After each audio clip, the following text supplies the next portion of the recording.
welcome to the channel. If you enjoy captivating stories and intriguing content, don't forget to hit that like button and subscribe so you never miss an update. Also, drop a comment below telling me where you're watching from. I love seeing the amazing places our community comes from. Thanks for being here, and let's dive in.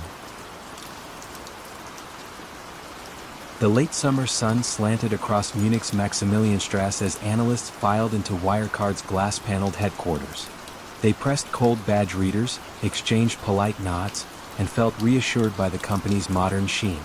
Outwardly, everything about Wirecard radiated momentum. Soaring share price, rapid expansion, and a youthful CEO named Markus Braun who spoke of frictionless finance with evangelical calm. Investors loved him. Politicians hungry for a German tech champion invited him to elite summits. Journalists accepted his bullish forecasts almost without question, lulled by the promise of Europe's own Silicon Valley miracle.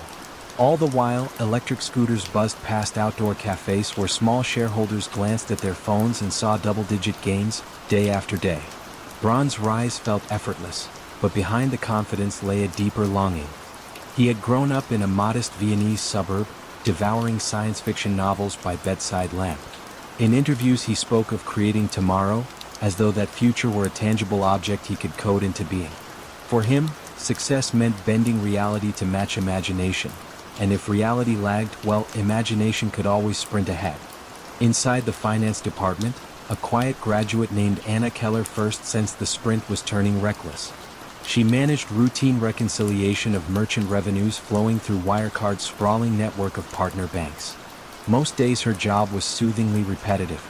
But on a humid Tuesday she stumbled upon a gap, Euro 1.9 billion supposedly resting in Philippine trustee accounts, yet no bank statement arrived to confirm it. She asked a colleague whether the statement might be delayed by time zones. He shrugged, offered no clear answer, and hurried away as though chased by unseen obligations. That night, Anna lay awake replaying their exchange. Silence can be louder than denial, and the colleague's evasion rang in her ears. By dawn she drafted a polite email to her supervisor, flagging the missing confirmation. No reply. 2 days passed, then a terse instruction landed in her inbox.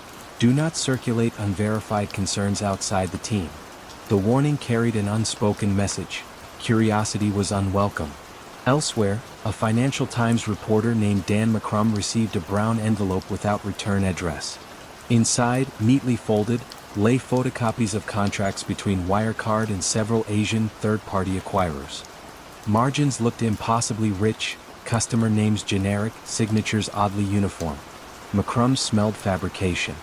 He cleared a corner of his desk, pinned the copies beside prior tips, and began sketching a timeline of anomalies: overstated earnings in Singapore, opaque payment flows in Dubai, and now these phantom accounts in Manila. Each dot connected to the same center, Markus Braun's relentless narrative of growth. Braun, meanwhile, savored the attention of global funds pouring capital into Wirecard stock. He paced stages in black turtlenecks, promising cashless freedom.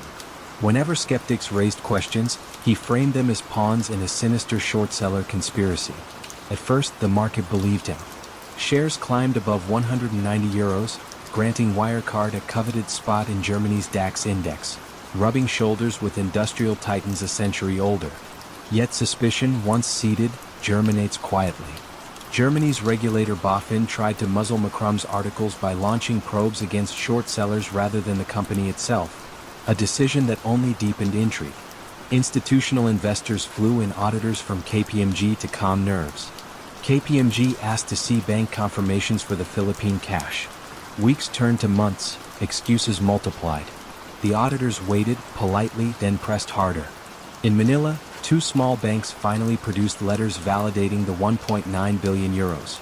Fonts looked off. Logos were slightly distorted, as though photocopied from a website. KPMG contacted the banks directly, both disowned the letters. Suddenly, the pristine balance sheet had a hole large enough to swallow Wirecard whole. On a warm June evening in 2020, the company issued a terse press release: "The cash probably does not exist." Headlines ricocheted across Europe. Trading screens bled red as 12 billion euros in market value evaporated within hours. Employees gathered in break rooms, staring at silent televisions that once showcased glamorous product launches. Police arrived at Braun's hillside villa before dawn. He opened the door calmly, still in black turtleneck as if attending another investor call. Handcuffs clicked. A drone camera captured his quiet surrender. Across town, Anna Keller watched the footage in her kitchen. She felt no triumph, only the hollow relief of truth finally spoken aloud. The aftermath unfolded like a slow storm. Pension funds wrote down losses. Regulators faced parliamentary inquiry. Small investors, people who had dreamed of a German apple, reviewed brokerage statements and whispered about betrayal over Sunday breakfast. Some blamed incompetence, others decried willful blindness. But all agreed on one point: trust, once ruptured, resists repair. In court filings, prosecutors described a criminal racket operated under the guise of innovation.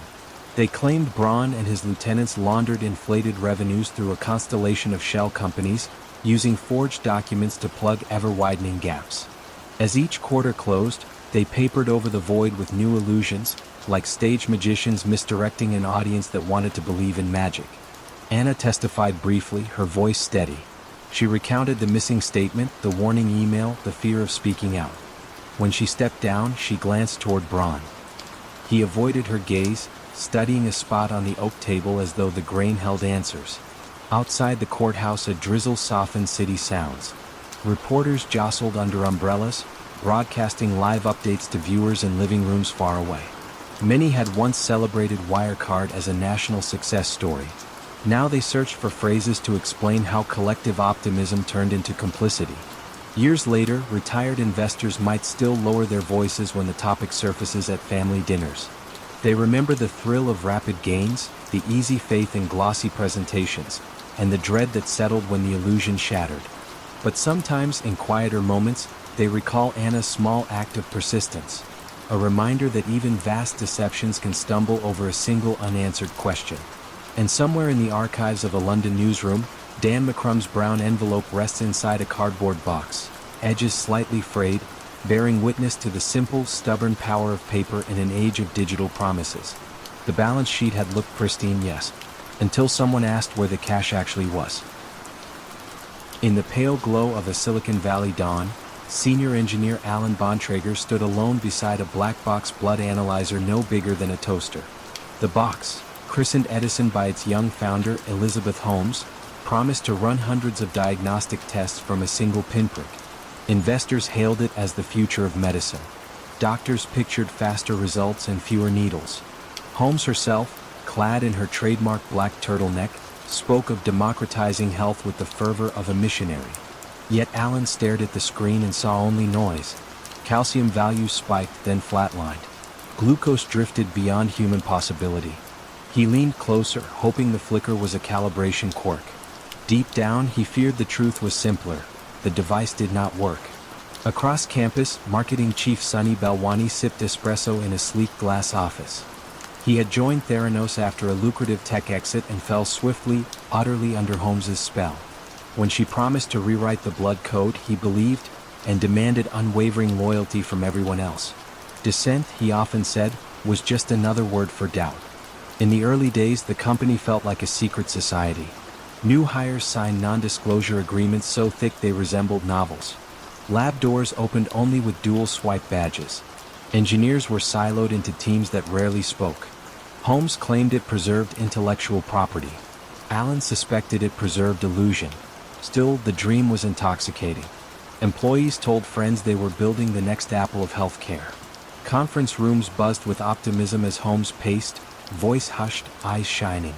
She recalled her uncle lost to cancer and vowed no family would ever again be blindsided by disease. Each time, her audience leaned forward, hearts thudding, wanting to help her bend science to willpower. But science refused. Cartridges jammed. Microvalves leaked. Tiny blood drops clotted before tests began. One night, as rain hammered the roof, Alan recalibrated Edison for the 7th time. He rebooted the software, ran a potassium assay, and watched the result leap from lethal high to impossible low. Frustration pulsed behind his temples. He drafted a memo detailing the faults and slid it under Holmes's door. Morning came. The memo vanished. No reply. Meanwhile, the outside world swarmed. Walgreens inked a nationwide deal to install Edison devices in its pharmacies. Former secretaries of state joined the board. Media outlets ran glowing portraits of Holmes as the next Steve Jobs. With blonde hair and baritone voice, she embodied disruption, clean, confident, unstoppable. She practiced that confidence like a ritual. Before every investor pitch, she stood in front of a mirror and lowered her voice, crafting a calm authority.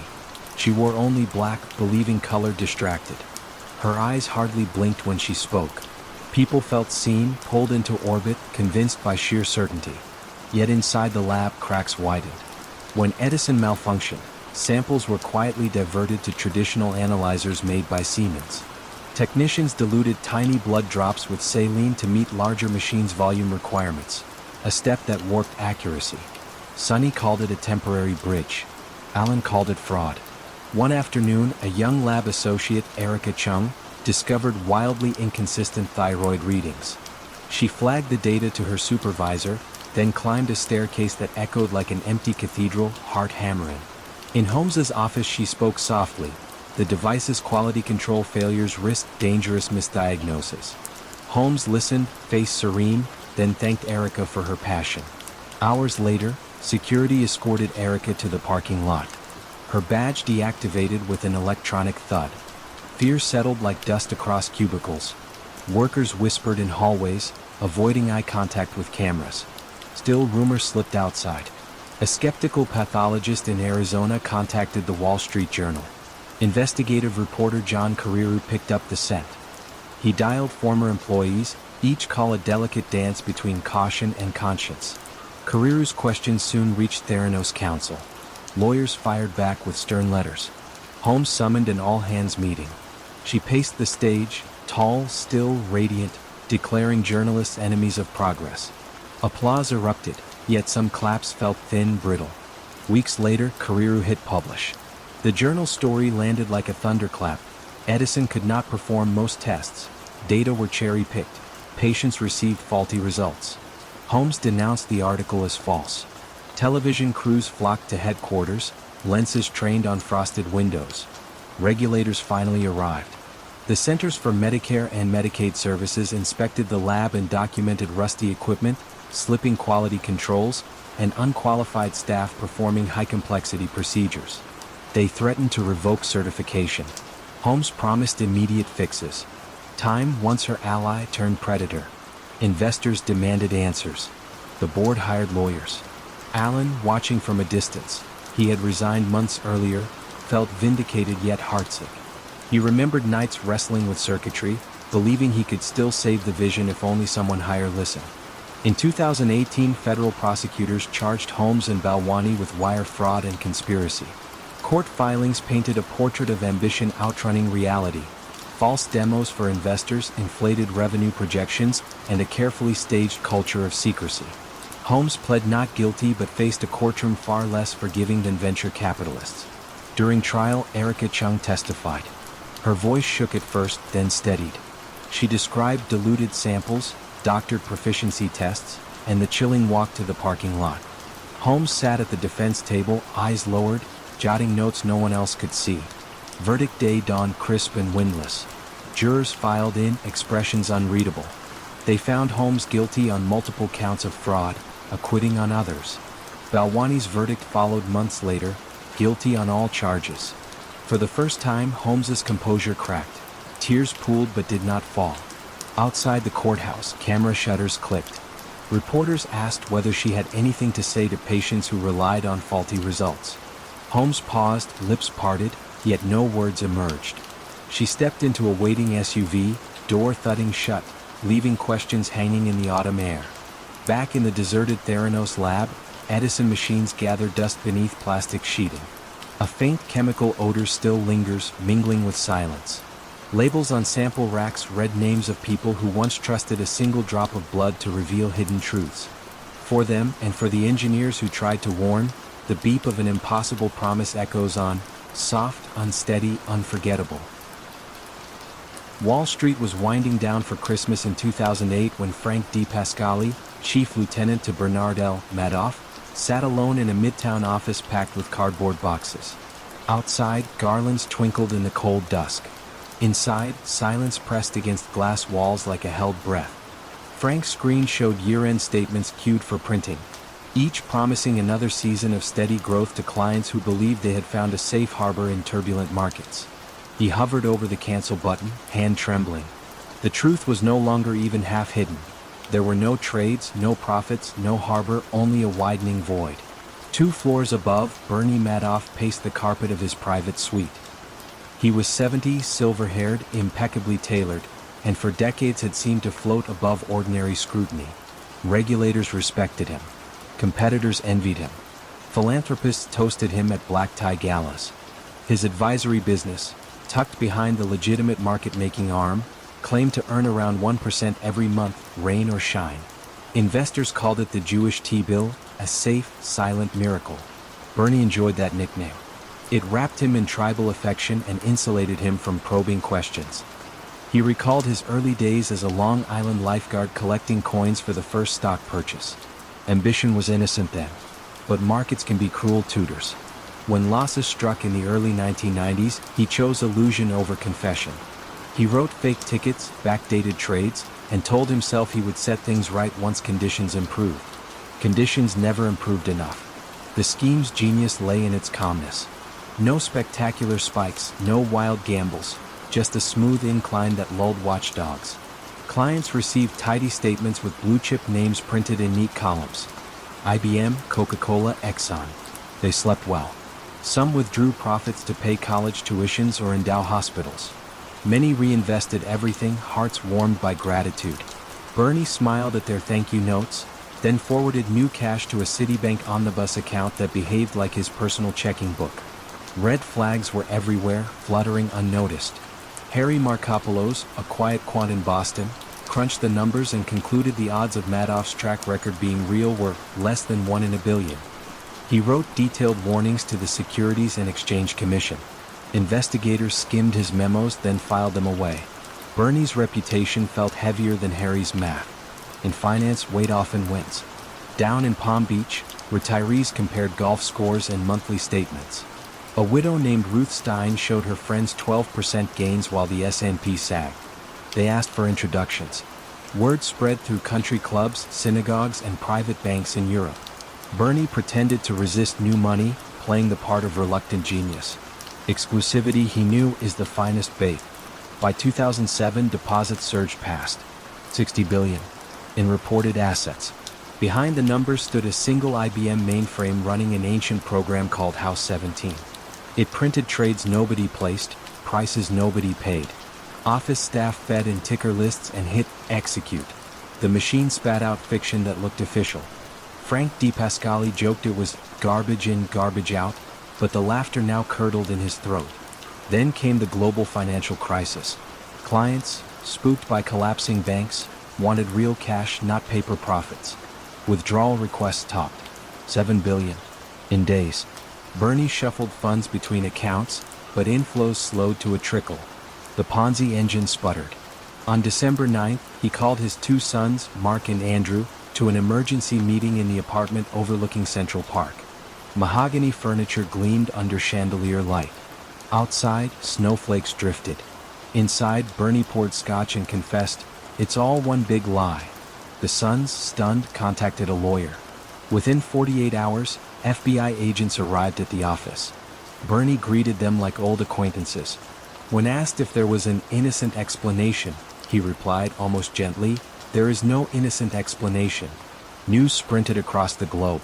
Phones rang in Madrid, Paris, Tel Aviv. A hedge fund manager stared at an empty screen, realization tightening his chest. Charities feared shuttering. Lifelong savers felt the ground dissolve beneath retirement plans.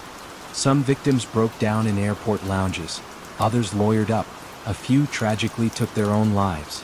At the detention hearing, Bernie wore a beige windbreaker and looked smaller, shorn of aura. Judge Ronald Ellis denied immediate bail. Murmurs rippled through the courtroom. A woman whispered, "That's the man who stole Christmas." Irving Picard, a meticulous trustee, began the forensic unspooling. He traced money through shell entities, feeder funds, and offshore havens. The math was brutal. About $20 billion of real principal had once existed, the rest, over 40 billion, was pure invention. Picard's team clawed back billions from early recipients, sparking bitter debates about fairness. Who was victim, who was unwitting beneficiary? Frank D. Pasquale eventually cooperated, voice cracking as he described forging trade blotters. He recalled Bernie's calm baritone instructing him, "Just make the numbers work." Frank admitted he never believed they would get away forever, but forever always feels at least one day longer. In June 2009, Bernie stood before Judge Denny Chin for sentencing. He apologized, eyes downcast. Some victims pleaded for mercy, most demanded maximum punishment. Judge Chin delivered 150 years. Gasps followed, yet Bernie merely nodded as if the number no longer mattered. Time itself had betrayed his illusion. Ruth Madoff retreated to a small condo in Connecticut, stripped of houses, yachts, and jewels. She kept $2 million. Under a settlement, enough to live, not enough to forget. Mark, haunted by headlines and lawsuits, took his life on the second anniversary of his father's arrest. Andrew succumbed to cancer 4 years later. Bernie watched these tragedies unfold from inside Federal Correctional Complex Butner, North Carolina. In 2021, he died there, age 82, behind concrete walls and echoing gates. But the echo of his charm lingers on Wall Street cocktail circuits. Whenever a fund promises steady gains, old brokers swap knowing glances. They remember champagne in Bernie's penthouse, the soft piano, the perfectly folded napkins, small details that masked a vast emptiness. Trust, they say now, is earned slowly and audited often. Some evenings, Harry Markopoulos's lectures at universities. He holds up his ignored memos and warns students that skepticism is a civic duty, not a mood. The audience falls quiet. Outside, neon tickers scroll endless figures, and somewhere, someone is again tempted to smooth a jagged line into a gentle slope. It started with a whisper, yes, and ended with a roar that still reverberates through every promise of easy, certain profit. In Houston's humid evenings, the glass towers of Enron Center South glowed like a futuristic beacon on the skyline. Inside, traders shouted across rows of terminals, buying and selling megawatts the way children trade baseball cards. Each deal flashed green across an electronic wall, and the number at the bottom, the stock price, seemed to inch upward every hour. At the top of that wall, Chief Executive Jeffrey Skilling pinned a handwritten note, "PRV equals reality.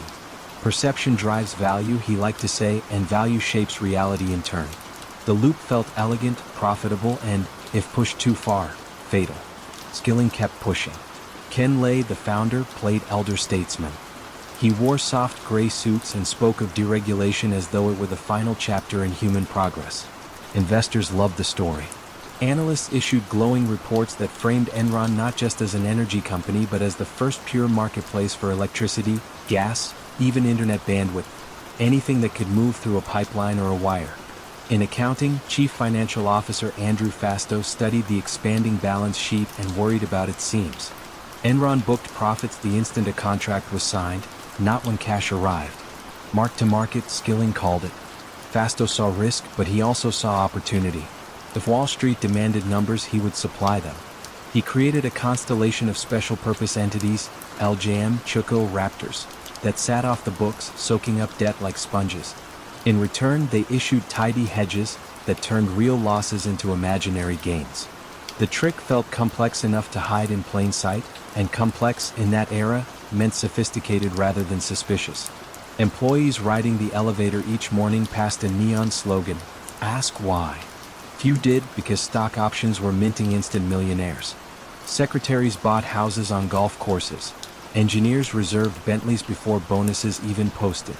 The cafeteria served sushi, the gym offered free Pilates, and the internal newsletter celebrated yet another quarter of record earnings.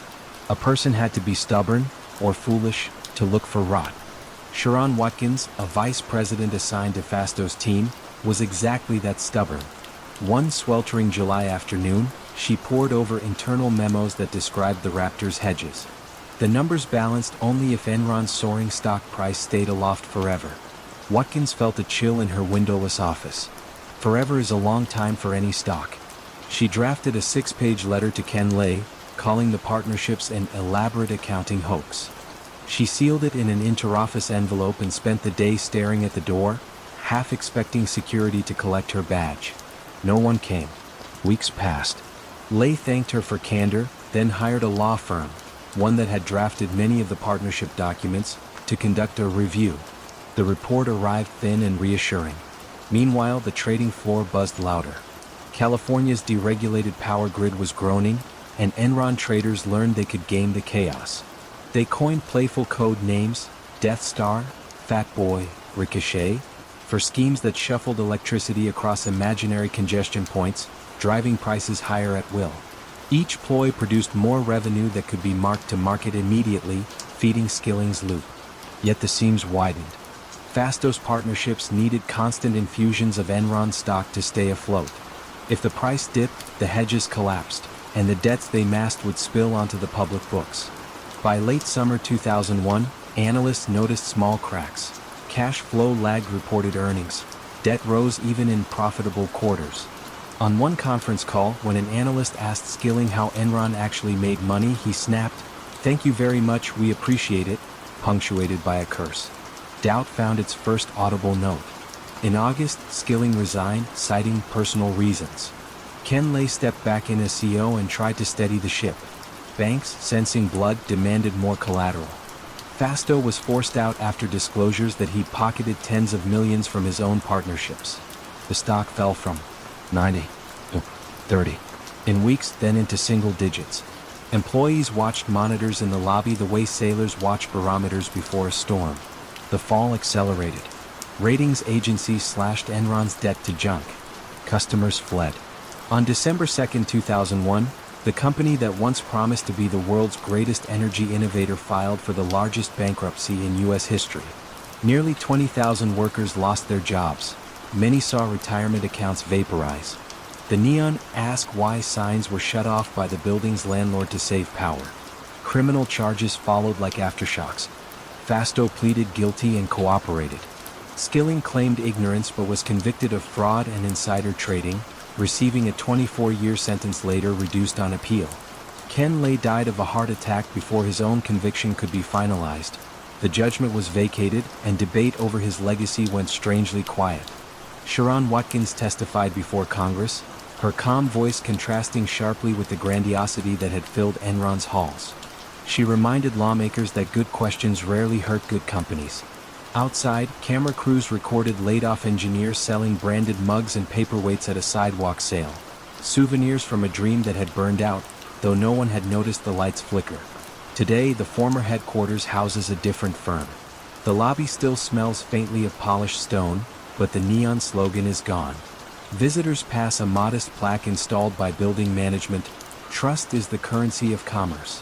Staff walk by without slowing, yet some mornings a security guard catches a new hire staring at the plaque, head tilted, picturing the moment when perception finally outran reality and an empire built on bright electrons went dark.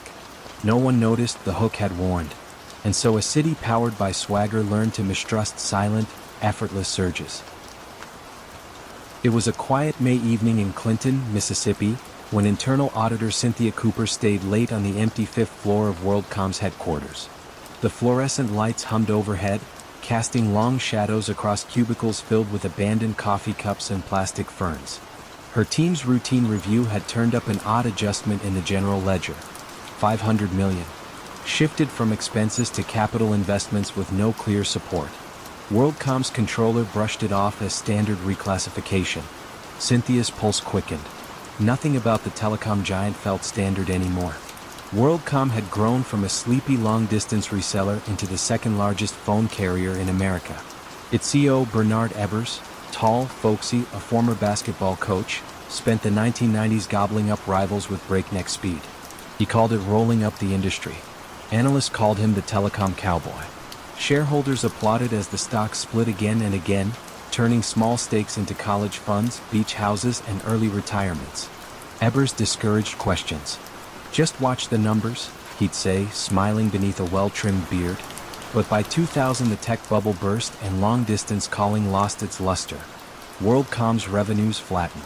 Expenses, especially fees paid to other carriers for network access, the so-called line costs, kept climbing. On Wall Street, every quarter was a test of faith. Ebbers vowed to hit targets. Behind closed doors, Chief Financial Officer Scott Sullivan searched the ledger for salvation. He found it in capitalization. If line costs could be treated as investments rather than expenses, earnings would soar on paper. A single keystroke turned red ink black. Accountants logged billions as property, sprinkling entries through nondescript accounts labeled prepaid capacity and computer software. Auditors from Arthur Andersen asked for rationales. Managers offered jargon. The questions stopped. Cynthia Cooper, however, could not let go. She assembled two colleagues, Jean Morse and Glynn Smith, forming an unofficial night shift. They pulled invoices, traced journal entries, and built a timeline on a whiteboard no one else used. Each line of red marker connected to another adjustment, then another, until the board looked like a spiderweb spun in panic. One evening, Cynthia discovered a round number entry. 771 million. Posted minutes before the quarter closed. It moved expenses into capital with no backup documentation. The timing felt desperate, like a gambler pushing chips at the last second. Her team escalated to the audit committee chair, Max Bobbitt, a retired telecom executive with a measured voice. Bobbitt listened, eyes narrowing, and instructed her to verify every suspicious adjustment, quietly. Meanwhile, Ebers faced his own reckoning. He had borrowed $400 million from banks using WorldCom shares as collateral. As the stock price sagged, margin calls loomed. The board, eager to protect its star, approved corporate loans to cover his personal debts. The irony was stark. The company was propping up the man who was propping up the company.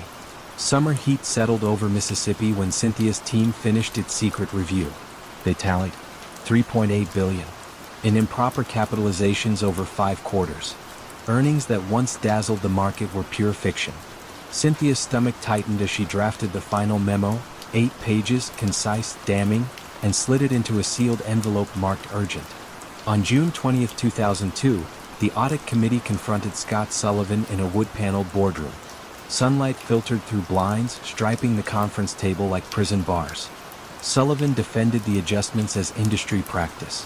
Committee members countered with pages of accounting standards.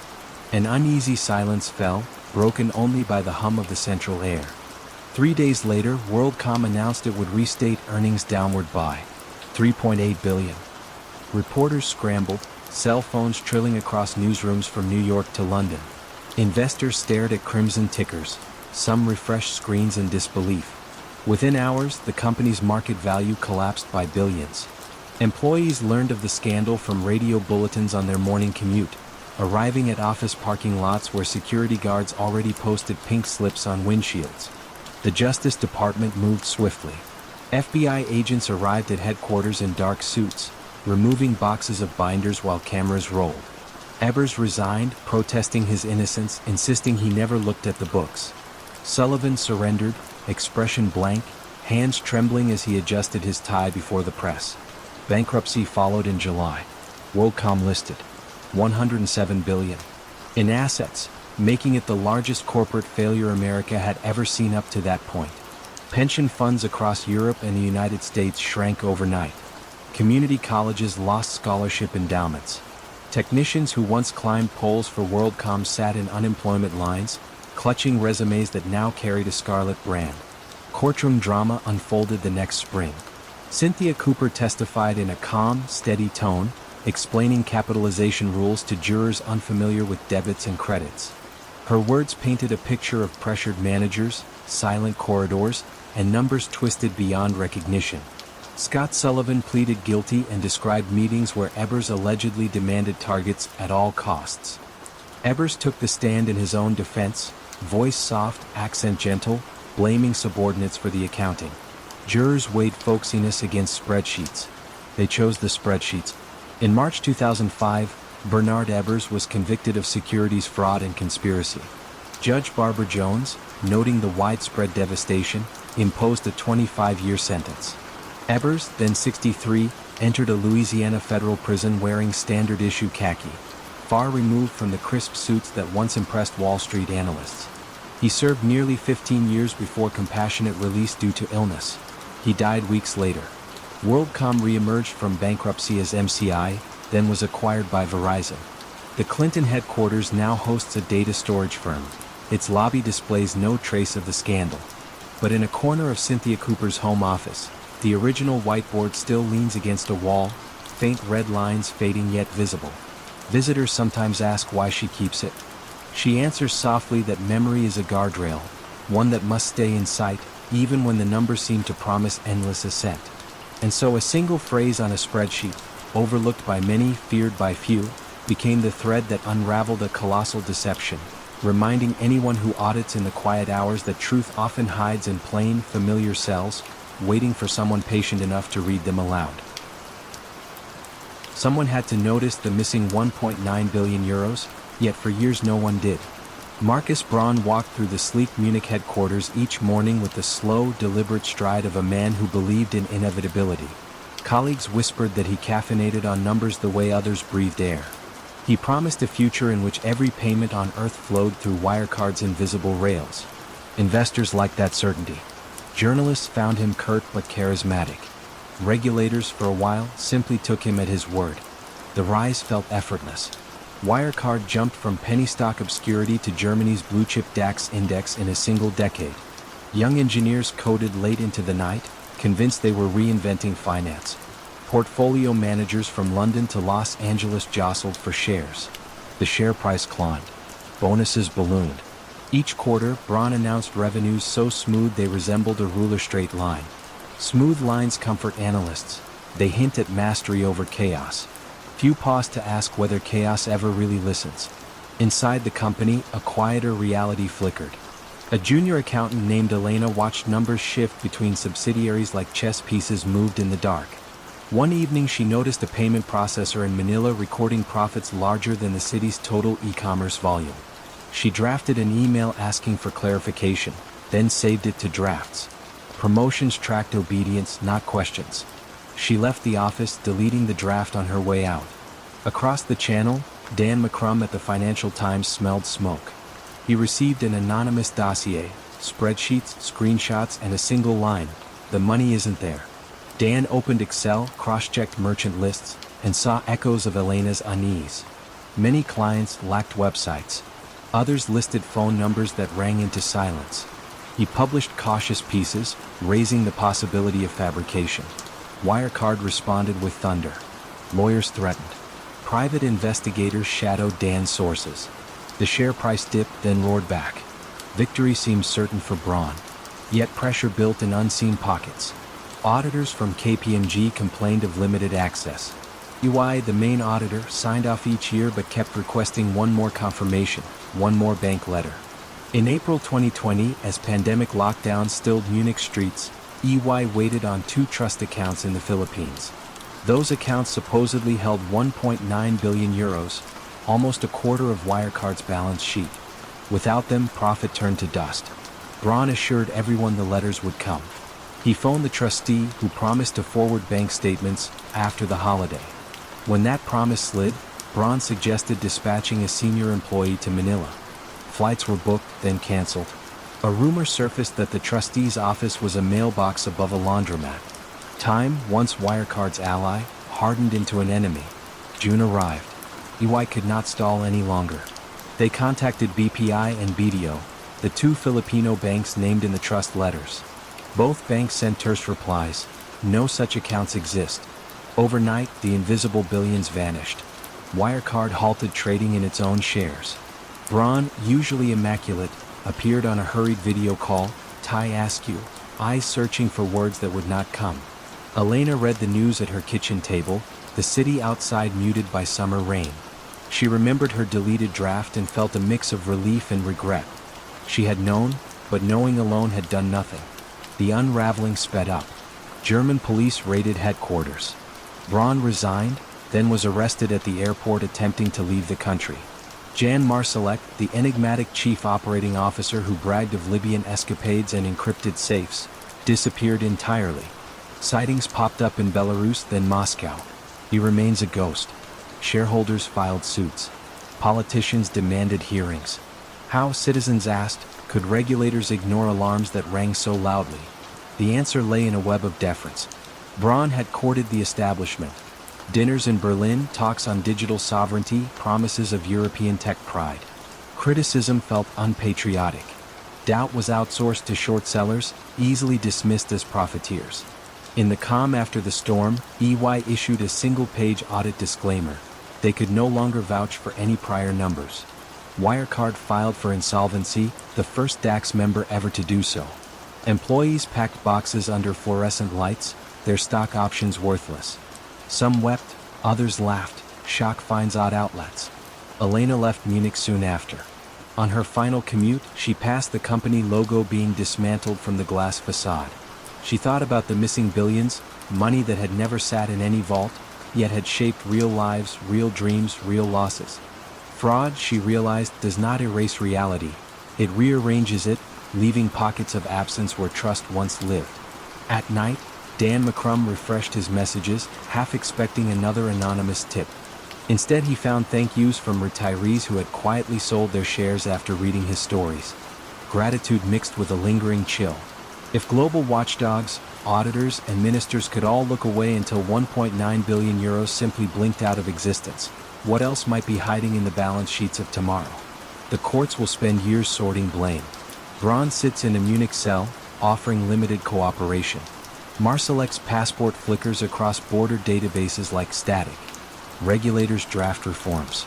Yet the heart of the story remains stubbornly human. Ambition that outran ethics and belief that turned into blindness. Someone had to notice. Elena had. Dan had. A few stubborn short sellers had. But conviction needs chorus, and the chorus arrived too late.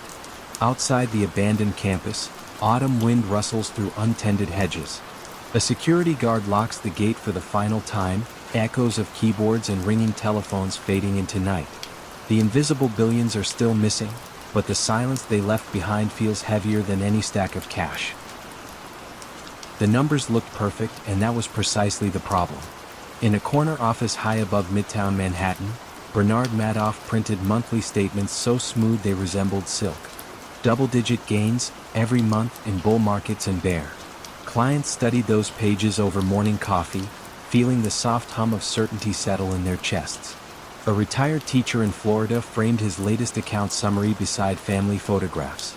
A Parisian art dealer converted euros to dollars just to join the fund, whispering that Bernard's method was mathematically elegant. Nobody grasped the elegance came from a simple loop: new money in, old money out. Bernard's legend began on a Long Island beach in the 1960s. He wore striped swim trunks and told friends he would build a machine that never sleeps. Decades later, that promise took shape in the split-level offices of the Lipstick Building. Floor 19 housed the legitimate market-making operation, rows of blinking Bloomberg terminals, clatter, and caffeine. Floor 17, accessible by a small, unmarked stairwell, held the secret. There, a handful of trusted employees sat at vintage IBM computers loading data into a single dot matrix printer. No trades were executed, yet trade confirmations flowed. The printer became an oracle, conjuring profits from blank paper. Frank D. Pascali managed the calculations. He kept two books, one reflecting the imaginary split-strike conversion strategy, the other listing every incoming deposit needed to satisfy Friday's withdrawals.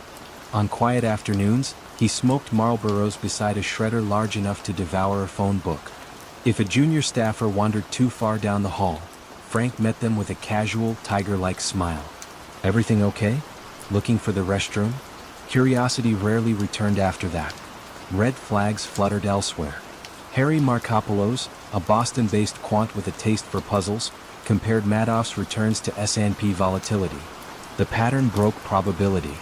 Harry filed memos with the SEC titled "The World's Largest Ponzi Scheme." They read like discrete fire alarms. Inspectors skimmed, shrugged, and closed the file. Madoff's reputation, a former NASDAQ chairman with impeccable charm, acted like Kevlar. Regulators scheduled meetings, then canceled when he phoned personally, thanking them for their vigilance. Money poured in faster. Feeder funds from Europe bundled the fortunes of Spanish retirees, Swiss hoteliers, and Irish charities into lump sum transfers. Each month, statements glided back across the Atlantic bearing tidy gains of 1%, 1.2%, occasionally 1.5%. Never more, never less, always enough to feel special yet safe. The steadiness lulled investors the way ocean waves hush nighttime beachgoers. No one asked the tide for credentials. Yet inside Bernard's mind, a clock ticked louder. By 2007, liabilities topped 65 billion, while liquid cash dwindled. He stayed late, hands clasped behind his head, staring at ceiling tiles as if answers might be stenciled there. Each morning he arrived early and adjusted the knot of his tie with surgical neatness. Presentation he believed could postpone gravity. One autumn day, Bernard's longtime client, Carl Shapiro, phoned in a panic. Rumors of failing banks rattled him and he wanted 250 million back immediately. Bernard obliged, wiring funds from 3 new deposits received that same week. The maneuver worked, but it drew down reserves to a fragile line. He reassured Frank, "It's a blip. The market will calm." Frank nodded, yet pocketed an extra carton of cigarettes on his way home. Then came September 2008. Lehman Brothers collapsed, credit froze, and global fear traveled faster than any virus. Redemption requests slammed in like hail. 10 million, 50 million, 100 million, more than 7 billion. In a matter of weeks, the velvet chain of returns finally snapped. Bernard paced the secret floor, fielding calls in a voice so controlled it bordered on hypnotic. "We're reviewing portfolio adjustments. Give me a day." But days no longer helped. No fresh deposits arrived. The printer fell silent for the first time in decades. On December 9th, he summoned his 2 sons, Mark and Andrew, to the apartment. Snowflakes hovered outside like hesitant confetti. Bernard's words came softly, "It's all one big lie." The sons listened, motionless, then left and contacted attorneys. By the following morning, FBI agents stood in Bernard's foyer. "We're here to see Mr. Madoff," they announced. He looked relieved, almost grateful, as if an exhausting play had reached its final scene. Handcuffed, he turned to the agents and murmured, "It ends now." The unraveling spread outward in concentric circles of disbelief. A Holocaust survivor in Tel Aviv stared at her canceled cruise tickets. The New York Mets scrambled to refinance Citi Field. Universities froze scholarship funds. In a small French town, a foundation closed its doors, leaving a children's choir without music stands. Grief acquired peculiar shapes: stunned silence, sudden rage, hollow laughter. Loss, when tied to trust, feels strangely personal, as though betrayal steals more than money. Court proceedings offered numbers but little solace. 170 billion. In claimed losses, 17 billion. In actual principal erased, restitution destined to crawl through clawback lawsuits for years. Bernard received 150 years in federal prison. At sentencing, he apologized in gentle baritone. Few heard contrition, many heard performance. Frank D. Pascali cooperated, describing the mechanics with weary precision. He died of lung cancer before sentencing concluded, the shredder long since seized as evidence. Harry Markopoulos testified before Congress. His earlier memos were held up like prophecy turned post-mortem. Lawmakers promised reform. The SEC restructured teams, added analytics, and printed new manuals. Yet Harry left the chamber unsettled. Fraud, he knew, feeds on belief, and belief is renewable. In spring 2021, a guard found Bernard unconscious in his cell at Butner Federal Correctional Complex. News outlets ran obituaries heavy on scale, largest, longest, most brazen. But survivors recalled smaller moments. The polite handshake, the reassuring nod, the way monthly statements arrived folded with surgical creases. Deception, they realized, can dress in courtesy. Even now, somewhere, an investor scans a too smooth line of returns and feels that same warm hum of certainty. Numbers can still purr like velvet. And if they do, perhaps someone, somewhere, will pause long enough to wonder whether perfection might be the most dangerous sound of all. Traders called it the black box, yet no one truly knew what pulsed inside. The building on Smith Street rose in clean glass planes, reflecting the Texas sun like a polished coin. Enron employees joked that the shine was a promise. Limitless growth, limitless power. Inside, cubicles hummed with risk pricing models and the soft trill of instant messages. Jeff Skilling strolled the trading floor in an open-neck shirt, greeting analysts by first name, his smile quick and bright. He preached a single commandment, mark to market, and the traders obeyed. Every projected deal, no matter how distant, could be booked as profit today. Future cash became present triumph. The stock price climbed and the glow on the glass grew warmer. Deep in accounts and controls, Sharon Watkins studied the forecast. She noticed assets renamed, shuffled, and reborn with higher values. Subsidiaries carried mythic titles: Condor, Raptors, Jedi, as though the company had populated its balance sheet with exotic pets. One evening she traced a $700 million loss that seemed to vanish into a special-purpose entity managed by CFO Andy Fasto. The entity borrowed Enron's own stock as collateral to hide debt. Sharon frowned, printed the spreadsheet, and slid it into a manila folder marked questions. Meanwhile, markets treated Enron as a wonder. Television anchors praised its pivot from pipelines to asset-light trading platforms. The company built an online energy marketplace called Enron Online. Volumes surged so quickly that Skilling compared it to eBay with electrons. Investors, hungry for a tech story, overlooked the fact that revenue included the notional value of every megawatt traded, counted twice.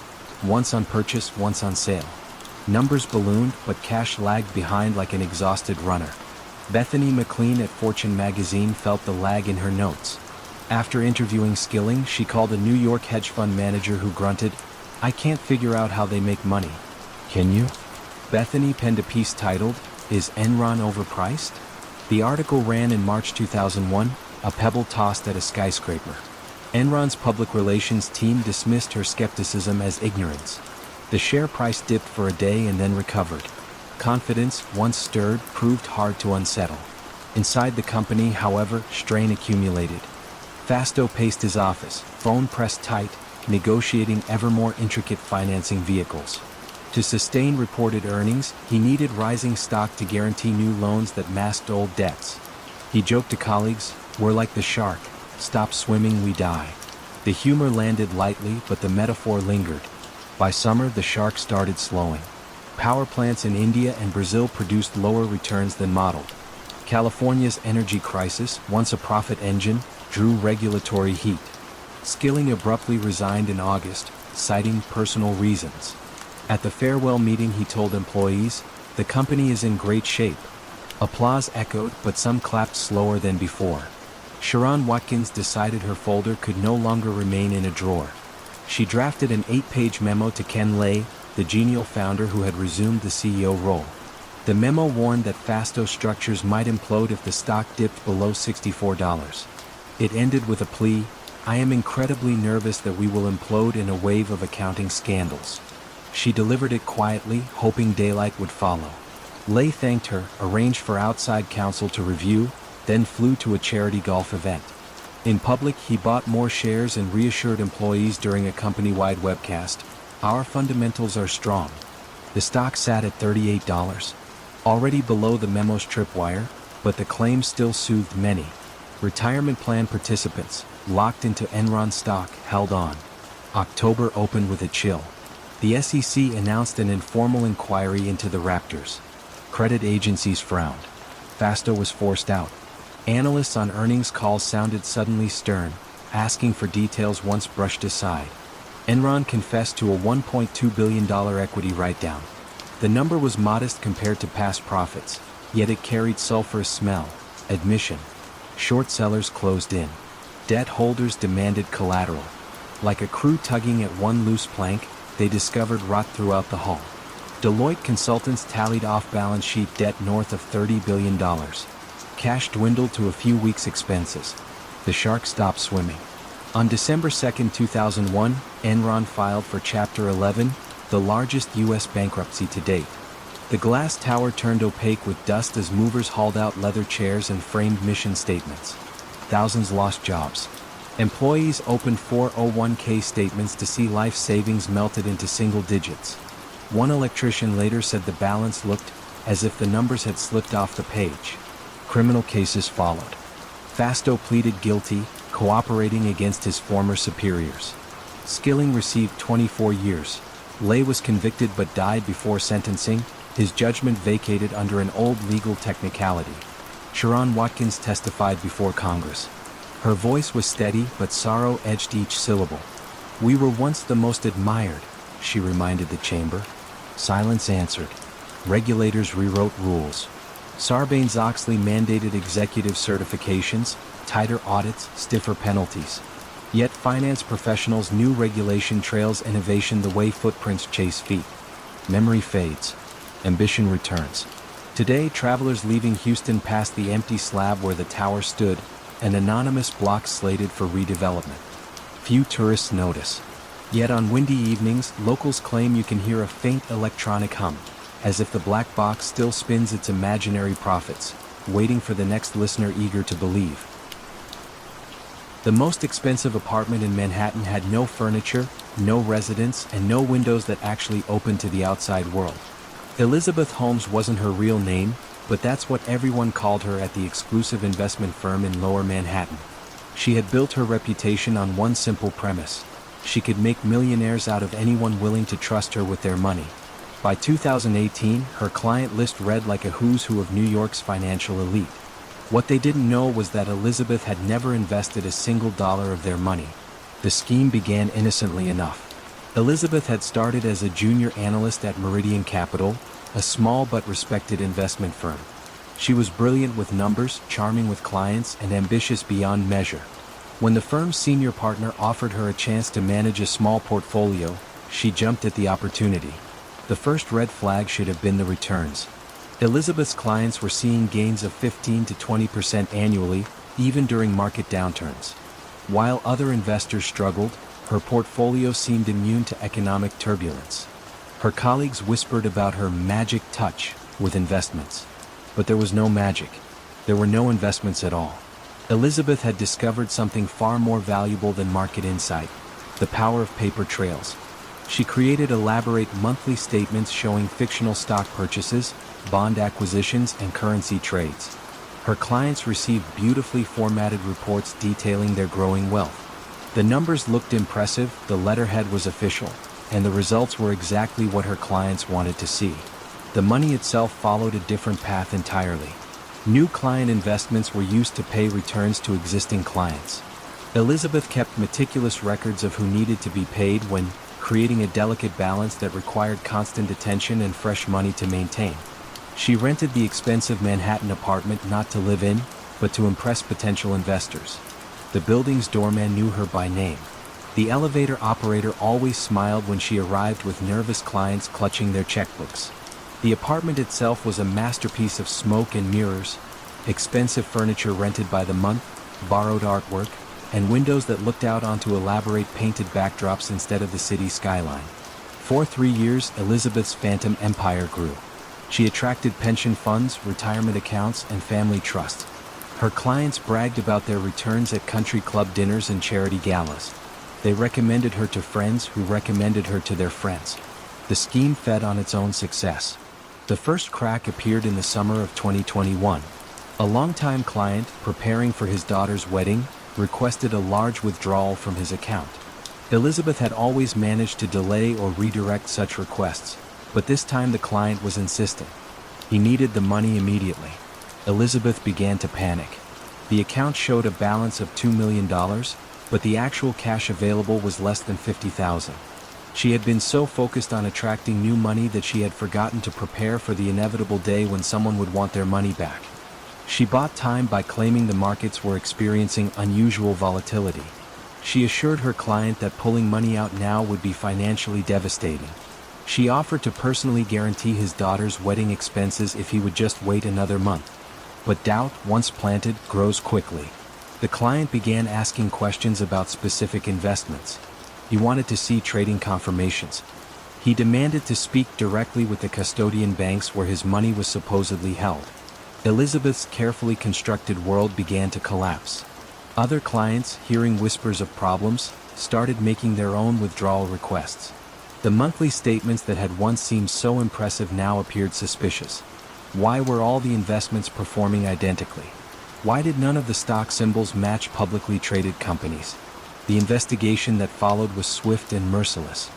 Federal agents discovered that Elizabeth had stolen over $40 million from nearly 200 clients.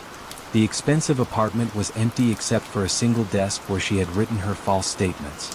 Her clients' retirement dreams had evaporated into thin air. Elizabeth was arrested on a quiet Tuesday morning in October. She had been preparing another set of monthly statements when the FBI knocked on her door. In her briefcase, investigators found meticulously organized files containing the names, addresses, and account balances of every person she had deceived. The Phantom Empire had finally become real, but only long enough to destroy the lives of everyone who had believed in it. The painting that sold for $12 million had been hanging in a storage unit in Queens for the past 15 years. Marcus Whitfield had always possessed an eye for beauty and an ear for lies. As the owner of Whitfield Contemporary Gallery in London's prestigious Mayfair district, he had built his reputation on discovering emerging artists and connecting them with wealthy collectors. His gallery openings were legendary social events where champagne flowed as freely as the compliments. But by 2019, Marcus had discovered something far more profitable than art: the art of deception itself. The scheme began with a simple observation. Marcus noticed that his wealthiest clients rarely visited their purchased artwork. They bought pieces as investments, storing them in climate-controlled warehouses or displaying them in homes they visited only occasionally. Many had never even seen their purchases in person, relying entirely on photographs and certificates of authenticity. This gave Marcus a dangerous idea. What if the same painting could be sold to multiple collectors, each believing they owned the original? The first test case was a small canvas by an up-and-coming Spanish artist named Diego Morales. The painting, titled Midnight in Barcelona, was genuinely beautiful, a swirling mixture of deep blues and silver that seemed to move in candlelight. Marcus had acquired it directly from the artist for £8,000. He sold it to a collector in Switzerland for £35,000. The buyer was delighted, arranging for immediate transport to his private vault in Geneva. 2 weeks later, Marcus sold the same painting to a collector in New York for $42,000. Then again to a buyer in Tokyo for $50,000. Each sale came with pristine documentation: certificate of authenticity, provenance papers, insurance valuations.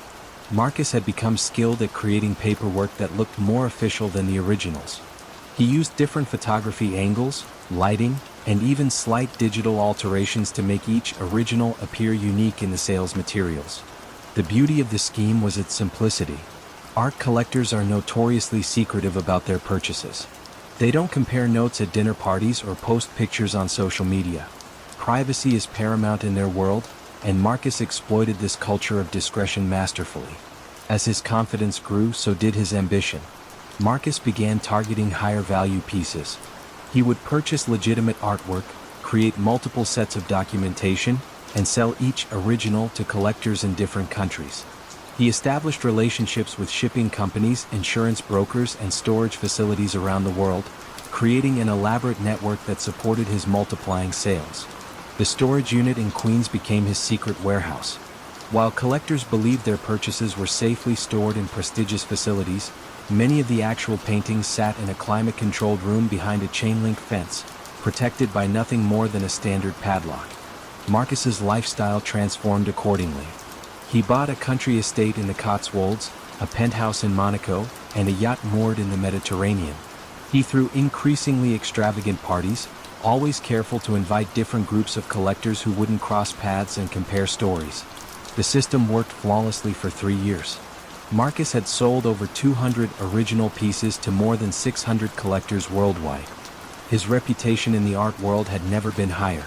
Critics praised his eye for talent, collectors fought for invitations to his private viewings, and artists begged for representation. The unraveling began with a simple coincidence. Two of Marcus's clients, a German industrialist and a French pharmaceutical heiress, happened to meet at a charity auction in Paris. They discovered they were both passionate about contemporary Spanish art, and the conversation naturally turned to their recent acquisitions. Both had purchased the same Diego Morales painting. Both had certificates of authenticity bearing identical serial numbers. Both had paid substantial sums for what they believed was a unique masterpiece. The German industrialist was a methodical man who didn't believe in coincidences. He hired a private investigator to examine the provenance of his painting. The investigator's findings were disturbing. The same artwork appeared to have been sold at least 6 times over the past 3 years, each time with identical documentation. Word spread quickly through the tight-knit community of high-end art collectors. Whispered conversations at gallery openings. Discreet phone calls between longtime clients. A growing sense of unease about Marcus Whitfield's seemingly impossible success rate. The investigation that followed was international in scope. Authorities in London, New York, Geneva, and Tokyo began comparing notes.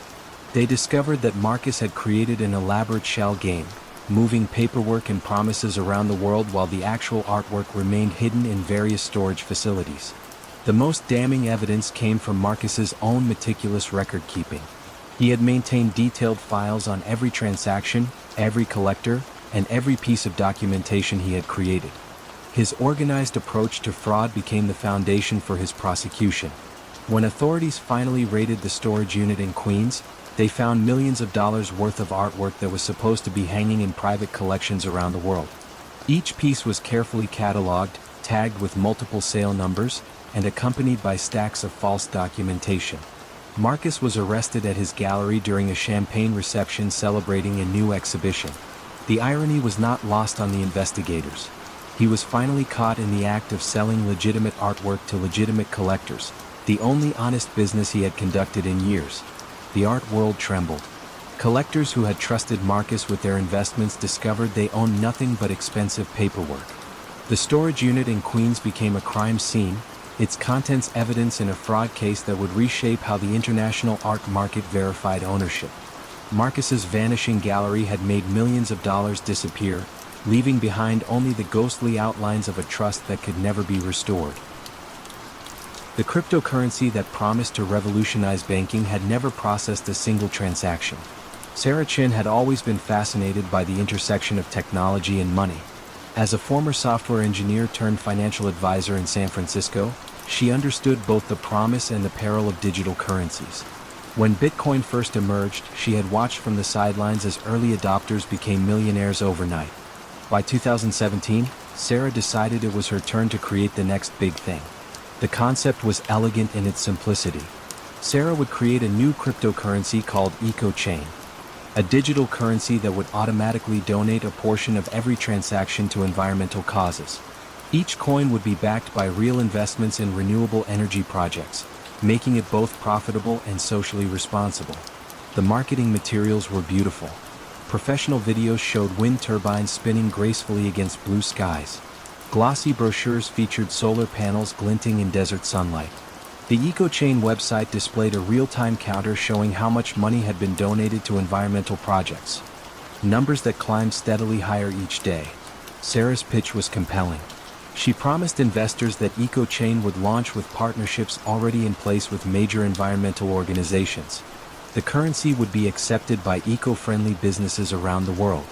Early investors would receive massive returns as the value of their coins multiplied. The first investors were Sarah's friends and former colleagues from the tech industry.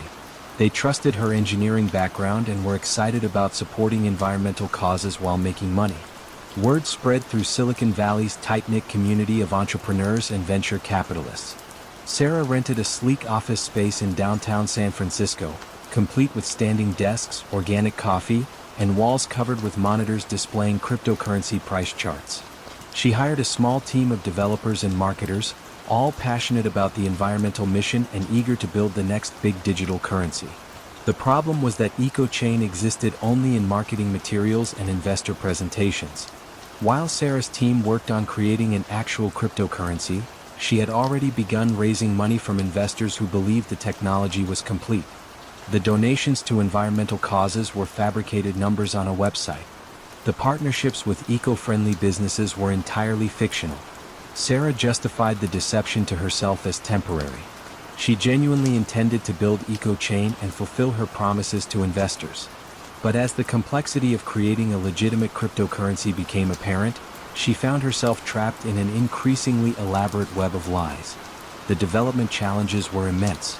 Creating a secure blockchain required months of programming and testing. Establishing partnerships with environmental organizations required legal agreements and regulatory compliance. Building the infrastructure to process transactions required significant technical expertise and resources. Instead of addressing these challenges, Sarah chose the path of least resistance. She continued raising money from new investors, using their funds to pay returns to earlier investors. She created fake progress reports showing development milestones that had never been achieved. She even hired actors to pose as executives from environmental organizations during video conferences with potential investors. The EcoChain community grew rapidly. Online forums buzzed with excitement about the upcoming launch. Social media influencers promoted the currency to their followers. Environmental activists praised Sarah's vision for combining profit with purpose. Sarah's personal life reflected her apparent success. She moved into a luxury apartment overlooking San Francisco Bay. She drove a Tesla with a personalized license plate reading EcoCoin. She spoke at conferences about sustainable technology and the future of green finance.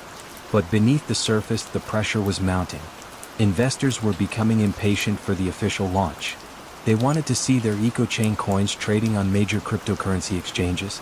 They wanted proof that their investments were actually funding environmental projects. Sarah began making increasingly desperate promises. She announced that EcoChain would launch within 3 months. She claimed that major corporations were preparing to adopt the currency. She even suggested that government agencies were interested in using EcoChain for their own environmental initiatives. The first major red flag came when a tech journalist decided to investigate EcoChain's claims. He contacted the environmental organizations that were supposedly partnering with Sarah's company. None of them had ever heard of EcoChain. The renewable energy projects that were allegedly being funded didn't exist. The businesses that were supposedly preparing to accept EcoChain had never been contacted. The journalist's article sent shockwaves through the EcoChain community. Investors demanded answers. They wanted to see the actual cryptocurrency code. They wanted to verify the environmental donations. They wanted proof that their money was being used as promised. Sarah's response was to double down on her deceptions. She claimed that the journalist was spreading misinformation to damage EcoChain's reputation. She accused competitors of sabotaging her company. She promised that the official launch would happen soon and that all doubts would be resolved. But the community had lost confidence. Investors began demanding refunds. Regulators started investigating. The California Department of Financial Protection and Innovation launched a formal inquiry into EcoChain's operations. The investigation revealed the scope of Sarah's deception. She had raised over $15 million from hundreds of investors, none of whom owned any actual cryptocurrency. The environmental donations were completely fictional. The development team had been working on a project that Sarah knew was impossible to complete with the resources available. Sarah was arrested at her San Francisco office on a Tuesday morning in March 2020. When investigators searched her computer, they found detailed records of every lie she had told, every fake document she had created, and every promise she had made knowing she couldn't fulfill it. The digital mirage had finally evaporated, leaving behind only the harsh reality of broken promises and empty bank accounts. The cryptocurrency that was supposed to save the environment had succeeded only in destroying the trust of everyone who believed in its mission. The victims of Sarah's fraud weren't just investors who lost money. They were environmental activists who had genuinely believed in the possibility of profitable sustainability. They were tech entrepreneurs who had trusted a colleague's vision. They were ordinary people who had wanted to make a difference while securing their financial future. EcoChain never processed a single transaction, but it had certainly processed the hopes and dreams of everyone who had believed in its promise. The medical breakthrough that would save thousands of lives existed only in the imagination of a man who had never graduated from medical school. Dr. Vincent Carlisle had always been gifted with words. In his small hometown clinic in rural Pennsylvania, patients loved his bedside manner and his ability to explain complex medical concepts in simple terms. They trusted him completely, which made his eventual betrayal all the more devastating. Vincent had purchased his medical degree online from a website that no longer existed. His diplomas were beautifully framed forgeries. His medical license was an elaborate fake that had somehow passed initial scrutiny. For 5 years, he had been practicing medicine without any legitimate training or certification. But Vincent's greatest deception wasn't his fake credentials. It was the miracle cure he claimed to have discovered in his private research laboratory. The story began with Vincent's elderly neighbor, Martha Henderson, who had been diagnosed with advanced pancreatic cancer. Her oncologist had given her 6 months to live. Traditional treatments had failed, and her family was preparing for the worst. Vincent visited Martha with a proposal. He had been working on an experimental treatment in his spare time. a revolutionary therapy that combined cutting-edge immunotherapy with natural compounds. The treatment was still in clinical trials, but Vincent was confident it could help Martha. What Vincent actually gave Martha was a combination of vitamins, minerals, and harmless saline solution. He administered the injections himself, carefully monitoring her response and adjusting the dosage based on her reported symptoms. Martha's condition improved dramatically. Her pain decreased. Her appetite returned. Her energy levels soared. When she returned to her oncologist for follow-up scans, the doctor was amazed. The tumors had shrunk significantly, and Martha's prognosis had improved from months to years. Word of Martha's recovery spread quickly through the small Pennsylvania community. Vincent found himself fielding calls from desperate families whose loved ones were facing terminal diagnoses. He was reluctant at first, explaining that his treatment was experimental and not yet approved by the FDA. But as more people begged for his help, Vincent began to see an opportunity.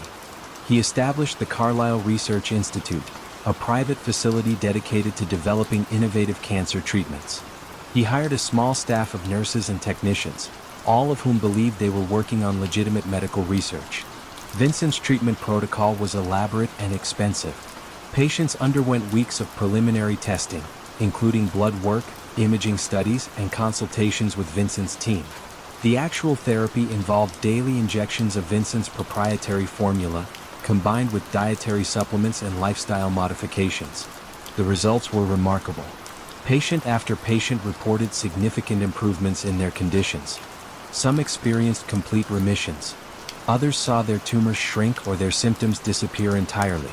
Vincent carefully documented each success story, building a portfolio of miraculous recoveries. The secret to Vincent's success wasn't medical expertise, it was careful patient selection and the power of placebo effects. He only accepted patients whose conditions were likely to improve naturally over time. He avoided cases where rapid deterioration was expected.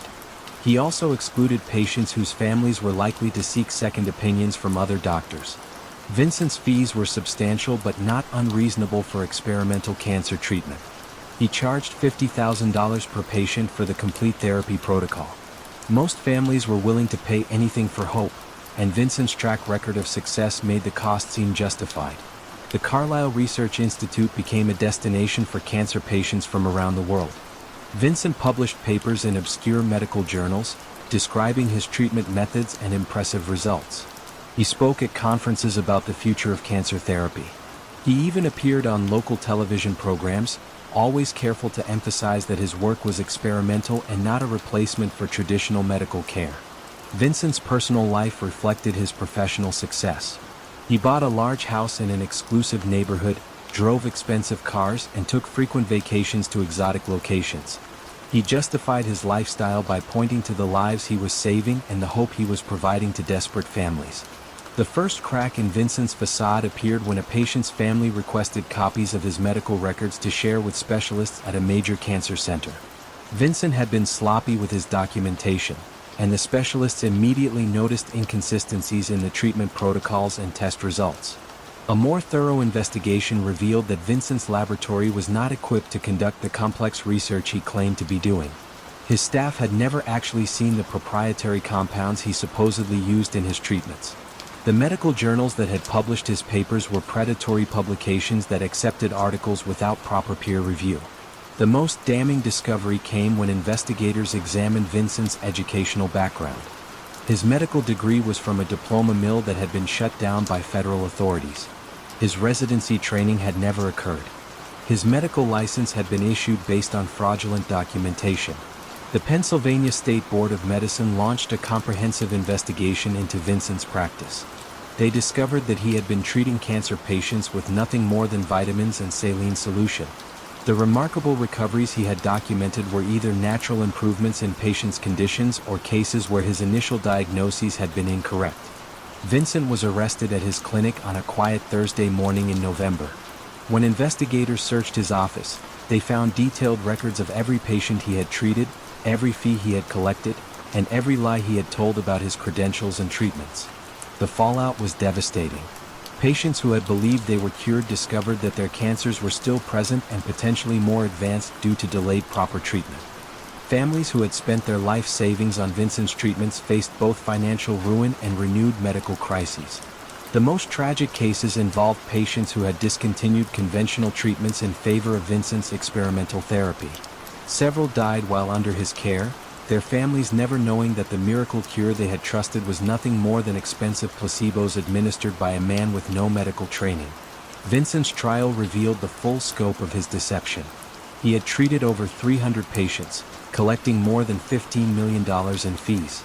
His fake medical degree had allowed him to practice medicine for 5 years without detection. His charismatic personality and carefully selected success stories had created a reputation that attracted patients from across the country. The miracle cure that had promised so much hope had delivered only false promises and broken trust. Vincent's victims weren't just the patients who had paid for worthless treatments. They were families who had been given false hope during their darkest moments, only to discover that their faith had been misplaced in the hands of a skilled deceiver. The hedge fund that never lost money had never made a single trade. James Montgomery had spent 20 years building his reputation on Wall Street. He had worked for some of the most prestigious investment firms in New York, managing portfolios worth hundreds of millions of dollars. His clients trusted him with their retirement savings, their children's college funds, and their family's financial future. What they didn't know was that James had been slowly stealing from them for the past decade. The scheme began small and seemingly innocent. James would occasionally delay reporting losses to his clients, hoping that market conditions would improve and he could recover their money before the next quarterly report. When a particular investment performed poorly, he would shift the losses to paper accounts while showing his clients the gains from successful trades. This creative accounting worked well during good market years. James could hide small losses and amplify modest gains, keeping his clients happy and his reputation intact. But when the financial crisis hit in 2008, James found himself facing losses that couldn't be hidden or explained away. Instead of confessing his mistakes, James decided to double down on his deception. He created Montgomery Capital Management, a boutique hedge fund that promised conservative, steady returns to wealthy investors. The fund's strategy was simple: consistent 5 to 8% annual returns with minimal risk. James's pitch was compelling. He presented detailed analysis showing how his fund had weathered the 2008 financial crisis better than most major investment firms. He showed prospective clients charts demonstrating steady growth year after year. He provided references from satisfied investors who praised his conservative approach and reliable performance. The fund's first clients were friends and former colleagues who had known James for years. They trusted his expertise and were attracted to the promise of steady, predictable returns. Word spread through New York's financial community about James's new fund and its impressive track record. James's secret was that Montgomery Capital Management existed only on paper. He never actually invested his clients' money in stocks, bonds, or any other securities. Instead, he deposited their funds into his personal accounts and used new investments to pay returns to existing clients. The monthly statements his clients received were works of fiction. James created detailed reports showing a diversified portfolio of blue-chip stocks, government bonds, and carefully selected mutual funds. The numbers were always consistent with his promised returns, and the investments appeared to be exactly the type of conservative holdings his clients expected. James's lifestyle remained modest and professional. He continued living in his same Upper East Side apartment, driving his same reliable sedan, and wearing his same conservative suits. He avoided flashy displays of wealth that might attract unwanted attention. His only indulgence was a small sailing boat that he kept at a marina in the Hamptons. The fund grew steadily as satisfied clients recommended James to their friends and family members. Pension funds began investing with Montgomery Capital. Wealthy retirees moved their life savings to James's fund. Even sophisticated investors who managed their own portfolios decided to diversify by placing money with James's conservative strategy. James's reputation in the financial community continued to grow. He was invited to speak at investment conferences about risk management and portfolio stability. Financial magazines quoted his insights about market volatility and long-term planning. Other fund managers studied his approach, trying to understand how he achieved such consistent results. The psychological pressure of maintaining his deception was enormous. James had to remember every lie he had told, every fake investment he had reported, and every promise he had made to his clients. He developed elaborate systems for tracking his fictional trades and maintaining consistency across all his client reports. James began to believe his own lies. He convinced himself that he was providing a valuable service to his clients by protecting them from market volatility. He rationalized that his fake returns were more reliable than real investments, which could lose value unpredictably. He saw himself as a guardian of his clients' financial security rather than a thief. The unraveling began when the Securities and Exchange Commission selected Montgomery Capital for a routine audit. James had been careful to avoid attracting regulatory attention, but the fund's consistent performance during volatile market periods had raised questions among SEC investigators. James tried to delay the audit, claiming that his records were being reorganized and that the timing was inconvenient. But the SEC was persistent, and James eventually had to provide documentation of his fund's holdings and trading activities. The investigation revealed that Montgomery Capital had no actual investments. The bank accounts that were supposed to hold client assets contained only a fraction of the reported balances. The trading records James provided were entirely fabricated. The fund's impressive performance existed only in monthly statements and marketing materials. James was arrested at his office on a cold February morning. When investigators searched his files, they found meticulous records of every client, every fake trade, and every fraudulent statement he had created. His organized approach to fraud became the foundation for his prosecution. The impact on his clients was devastating.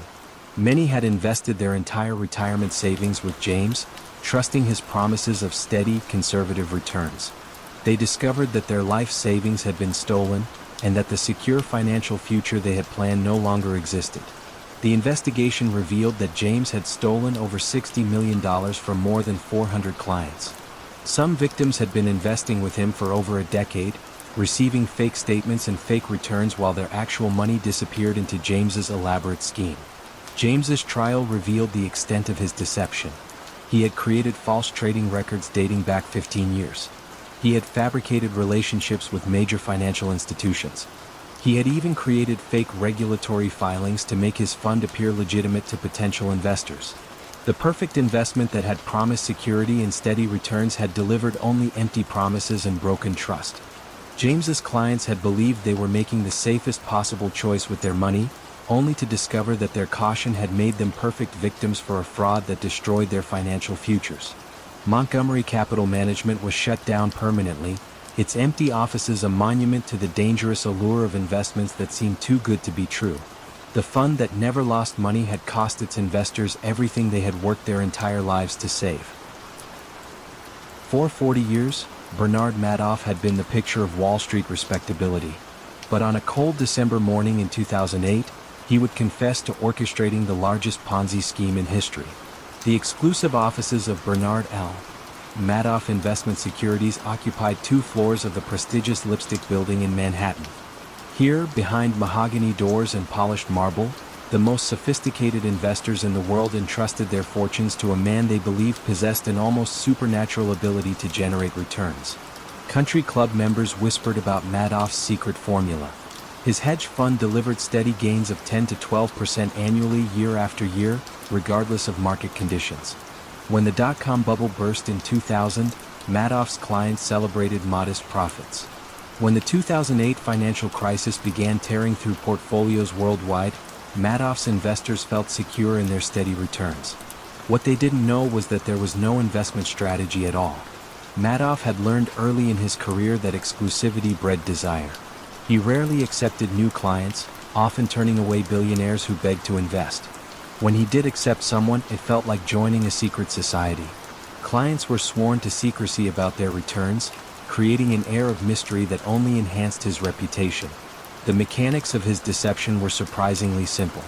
New investor money paid the returns of existing investors. Madoff used his legitimate broker-dealer business as a front, generating fake trading records and account statements. His clients received beautifully crafted monthly reports showing consistent gains that never existed. For decades, the scheme grew like a slow-burning fire. Madoff recruited wealthy individuals through exclusive country clubs and charity galas. He targeted Jewish country clubs and charitable organizations, exploiting shared cultural bonds to build trust. Friends recommended friends, creating a network of believers who never questioned the man they called a financial genius. The warning signs were there for those who looked closely. Harry Markopolos, a financial analyst, had spent years trying to convince regulators that Madoff's returns were mathematically impossible. His detailed reports to the Securities and Exchange Commission were ignored or inadequately investigated. The agency would later face harsh criticism for its failure to uncover the fraud. Meanwhile, Madoff lived a life of quiet luxury. He owned homes in Manhattan, Montauk, and Palm Beach. His yacht was named Bull, a fitting symbol for a man who had spent 4 decades selling financial fiction as fact. He donated generously to charities, served on boards, and maintained the image of a pillar of the financial community. The end came suddenly. The 2008 financial crisis triggered a wave of redemption requests as investors needed cash. For the first time in decades, more money was flowing out than coming in. Madoff realized he couldn't meet the demands. The mathematical impossibility of his situation became clear even to him. On December 10, 2008, Madoff called his sons Mark and Andrew into his office. Both worked for the legitimate side of his business and had no knowledge of the scheme. With trembling hands, he told them the truth. The investment advisory business that had made him famous was just one big lie. He estimated the losses at $50 billion. His sons were devastated. They contacted an attorney, who advised them to report their father to federal authorities. The next morning, FBI agents arrived at Madoff's penthouse apartment. He answered the door in his bathrobe, calm and resigned. "We're here to find out if there's an innocent explanation," one agent said. Madoff's reply was simple: "There is no innocent explanation." The ripple effects were catastrophic. Charities closed their doors. Retirees lost their life savings. The Elie Wiesel Foundation, dedicated to fighting indifference and injustice, lost $15 million.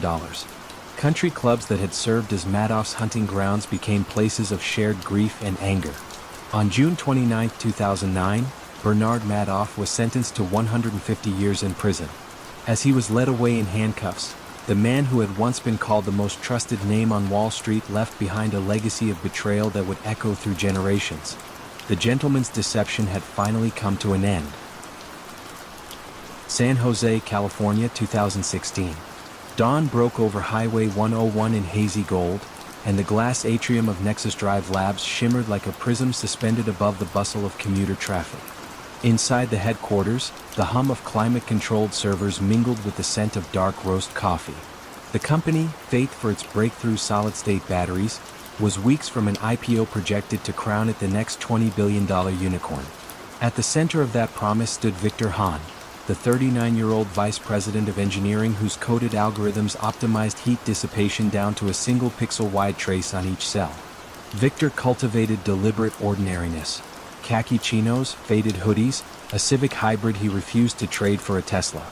He once explained his philosophy to an intern: invisibility is the engineer's superpower.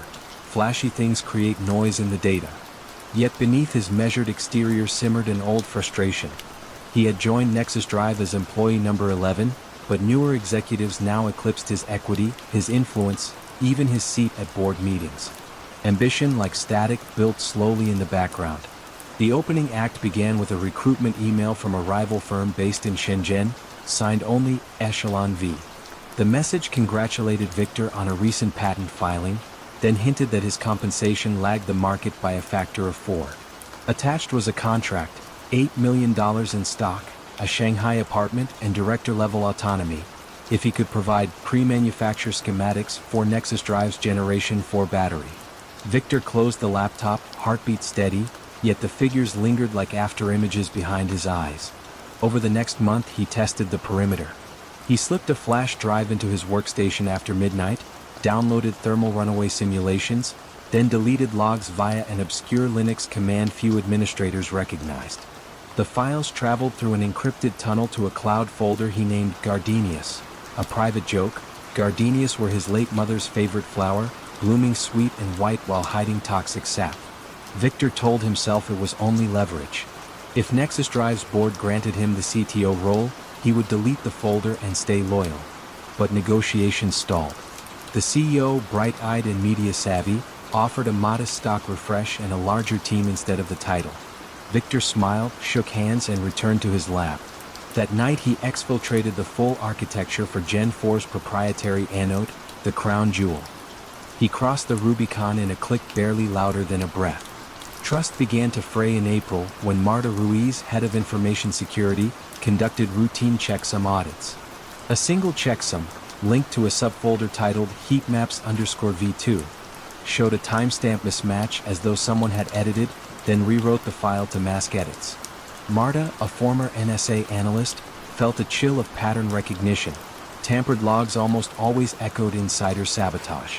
She launched a silent probe, installing keystroke triggers across top-level engineer accounts, Victor's included. She said nothing to HR, nothing to the C-suite. Secrecy, she believed, was a microscope. Observation altered behavior. For 2 weeks, the triggers captured nothing but long strings of code, Slack banter, and the occasional YouTube link. Then, at 1:17 a.m. on a Wednesday, Victor's credentials accessed the secure repository, compressed 214 megabytes into a password-protected zip, and erased the shell history. Marta traced the outbound IP, a leased server in Singapore popular among gray market brokers.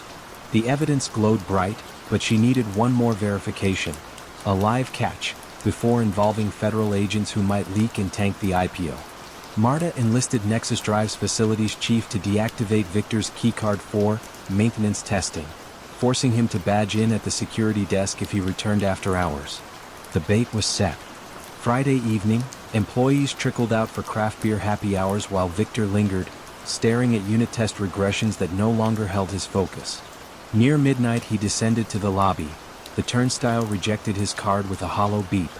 He hesitated, then signed the late entry ledger. Cameras recorded the slight tremor in his pen stroke. Upstairs, Marta monitored from an unlit office, headphones catching the soft clack of Victor's keyboard as he typed a new command. SCP Gen 4_design_final.zip K0 at 204.13.77.9/TMP/X. She hit record on a separate screen, timestamped the transfer, and dialed her off-book contact at the FBI's San Francisco Cyber Unit. Agents were already parked in an unmarked van 3 blocks away. They entered quietly, blue windbreakers turned inside out, and rode the elevator without lights. When they appeared in the threshold of Victor's lab, he removed his earbuds with slow resignation.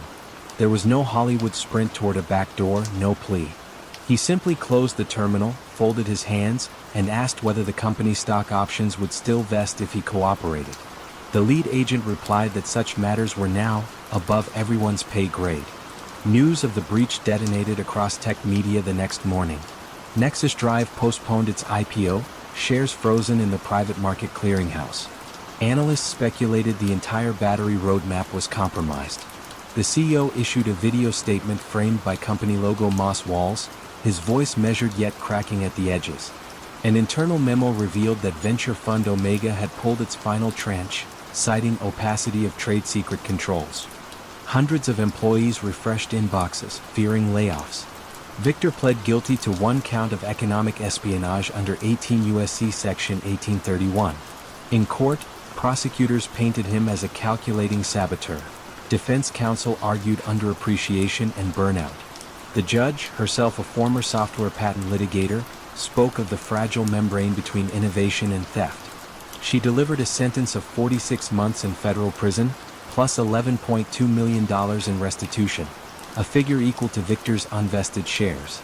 During transport to Lompoc Penitentiary, Victor gazed through a narrow bus window at the Santa Cruz Mountains, their outlines soft in morning fog. He wondered which lines of code, which minute decisions, had carried him from employee number 11 optimism to chain-linked regret. In Silicon Valley, after all, failure is lionized, except when it is criminal. Nexus Drive eventually re-engineered the Gen 4 platform, delayed 18 months, missing the market window that once felt inevitable. Competitors advanced, investors moved on to hydrogen hype. At twilight, the campus still glows with LED promise, but employees leaving late sometimes pause in the corridor outside Victor's former lab. They speak in low tones about lines of code that were here, then gone, about ambition that hums beneath the quiet until the quiet is gone too. And when the hum ceases, what remains is the silence of missing lines. A vacancy no patch can quite fill, a reminder that in an economy built on invisible ideas, Betrayal can be as small and as lethal as the click of a single key. Munich 2019. Early summer sunlight poured over Maximilianstrasse, painting the stone facades of luxury boutiques in soft gold. A short drive away in the suburb of Aschium stood the glass cube of Wirereach AG, Germany's fastest rising fintech darling. Journalists hailed it as Europe's PayPal, politicians praised its promise of cashless efficiency. At the center of this marvel worked Felix Berner, 42, chief accounting officer, whose neat wire-rimmed spectacles and measured baritone reassured investors on every earnings call. Felix had joined Wirereach a decade earlier, when the firm was little more than rented server racks and a handful of engineers processing obscure online gaming payments. Back then his job involved reconciling microtransactions and arguing with auditors over rounding errors. But as revenue ballooned from tens of millions to billions, he discovered a second vocation: defending the company's myth. The CEO, charismatic and restless, preached a vision of borderless money. Felix made the numbers match the sermon, even when reality strayed. The balancing act began innocently enough. A partner in Singapore delayed remitting settlement fees. To avoid a revenue dip, Felix booked the cash as in transit, a line item no one questioned. The following quarter, a client in Dubai fell behind. He repeated the trick, comforted by the belief that funds would arrive eventually. They did not, yet the prop remained on stage, invisible to all but him. What started as patches evolved into architecture. Felix created 3 acquiring subsidiaries, 2 in Manila, 1 in Hong Kong, tasked on paper with processing payments for difficult markets. In practice they existed only as letterheads and rented desks. Through them he routed phantom profits, complete with forged merchant contracts and circular bank confirmations. He learned the auditor's rhythms: request, delay, partial proof, senior partner luncheon, sign off. Each year the missing cash swelled. By 2019 the balance labeled third-party acquirer trust accounts reached 1.9 billion euros, sitting, so the spreadsheets claimed, in 2 Philippine banks few Europeans could pronounce. Munich's financial press adored Wirereach's meteoric growth, yet a slender thread of skepticism ran through the London bureau of the Financial Clarion. An investigative reporter named Cara Doyle had spent months querying Wirereach's opaque Asia revenues. She traveled to Manila, knocked on the door of one subsidiary's listed address, and found a shuttered storefront selling karaoke machines.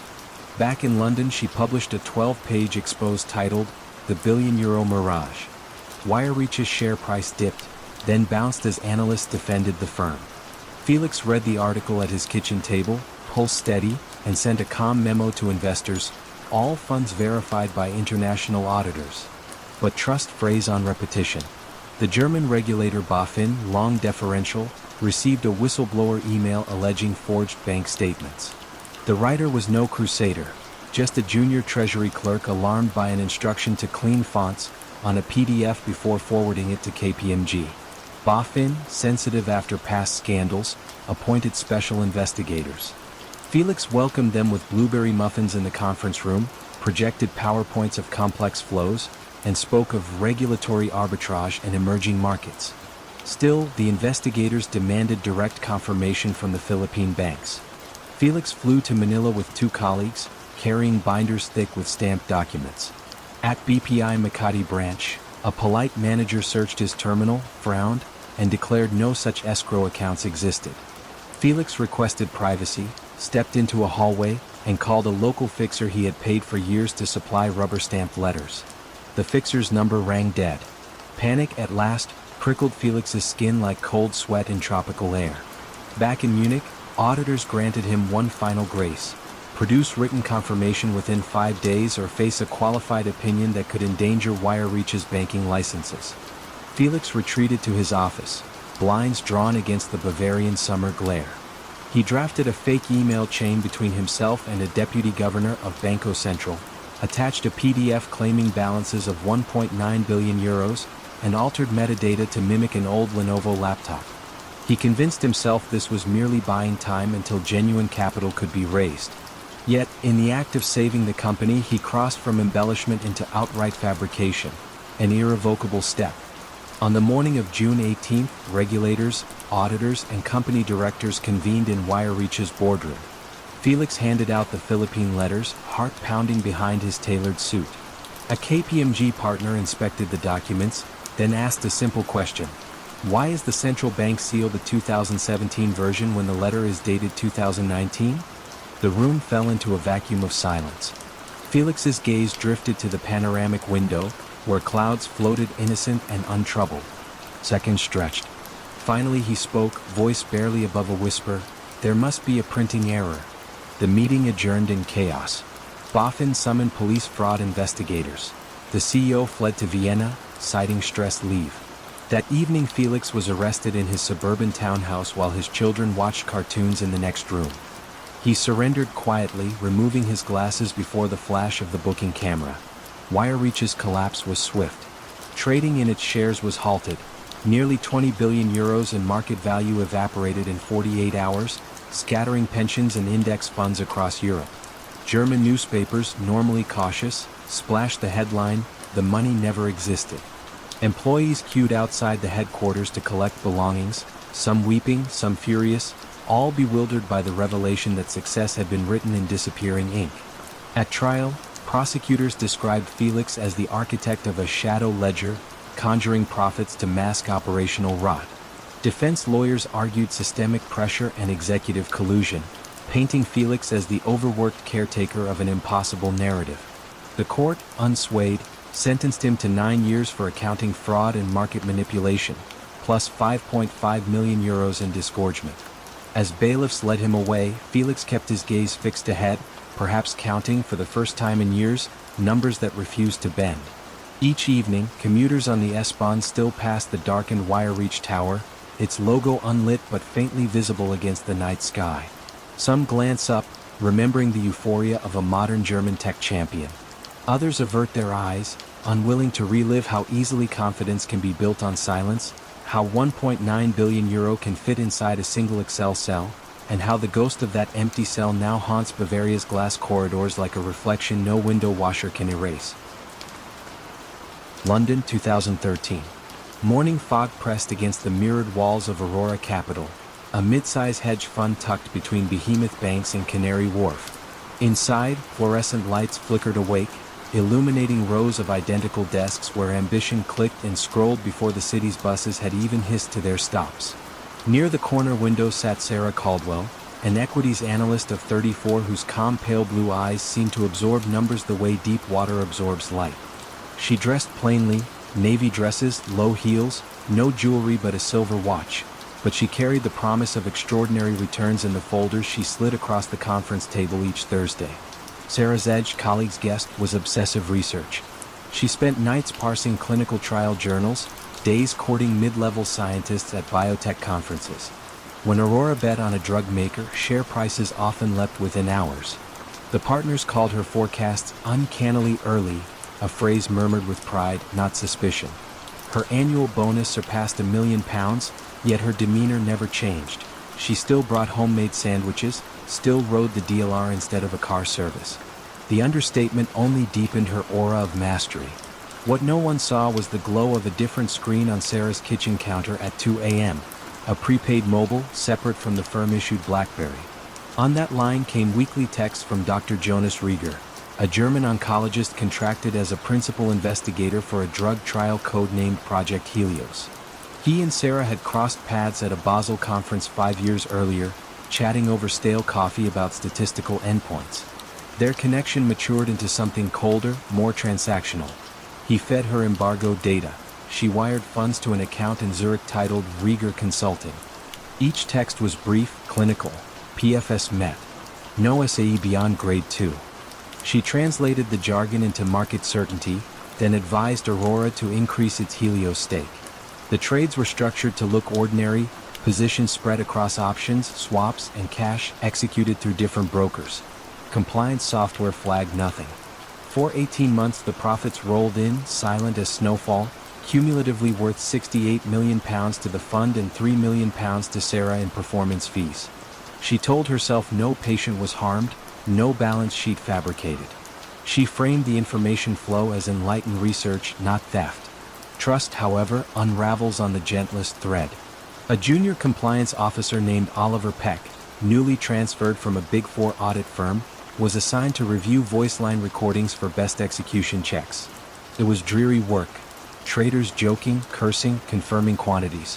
One Friday he stumbled upon Sarah briefing a portfolio manager. Her tone was steady, yet Oliver caught a medical acronym, overall survival, that sounded too granular for public domain. He replayed the clip twice, curiosity sharpening into unease.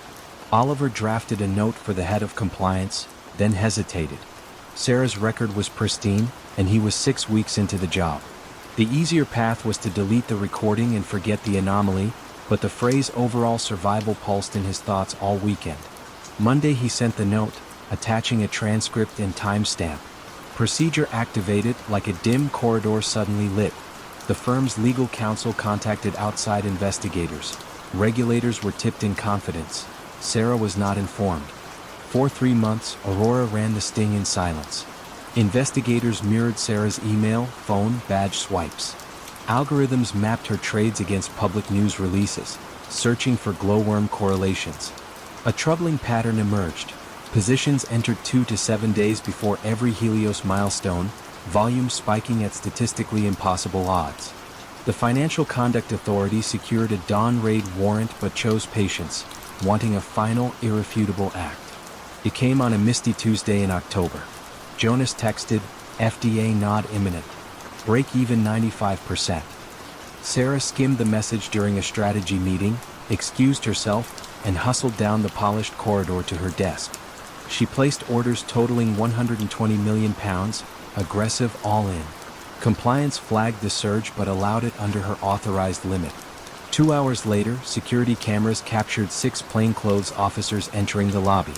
Sarah was reviewing a shareholder letter when they arrived at her station. One displayed a badge. Another reached for the prepaid phone resting face down beside her keyboard. She did not resist. Colleagues watched in chilled silence as the woman whose calm had steadied half the floor was escorted away, coat still draped over her chair. Interrogation at the FCA offices unfolded with unsettling politeness. Sarah answered each question in measured sentences, almost as if narrating someone else's biography. Yes, she knew Dr. Rieger. Yes, she traded on his guidance. No, she had not considered it a crime, only an information advantage. When asked whether she felt remorse, she paused, stared at a water carafe, and whispered, "I thought accuracy was what mattered." News desks erupted. Headlines coined her the Canary Wharf Cassandra. To the public, insider trading usually conjured images of brash men shouting into headsets. The picture of a reserved woman in a navy dress upended expectations, made the story irresistible. Camera crews camped outside Aurora's glass facade, lenses fogging in London drizzle. The trial the following spring lasted 18 days. Prosecutors painted a stark line from private data to public profit. Defense counsel argued systemic ambiguity, saying the investment world thrives on nuance and whisper. The jury, half bewildered by science, half angered by privilege, deliberated only 5 hours.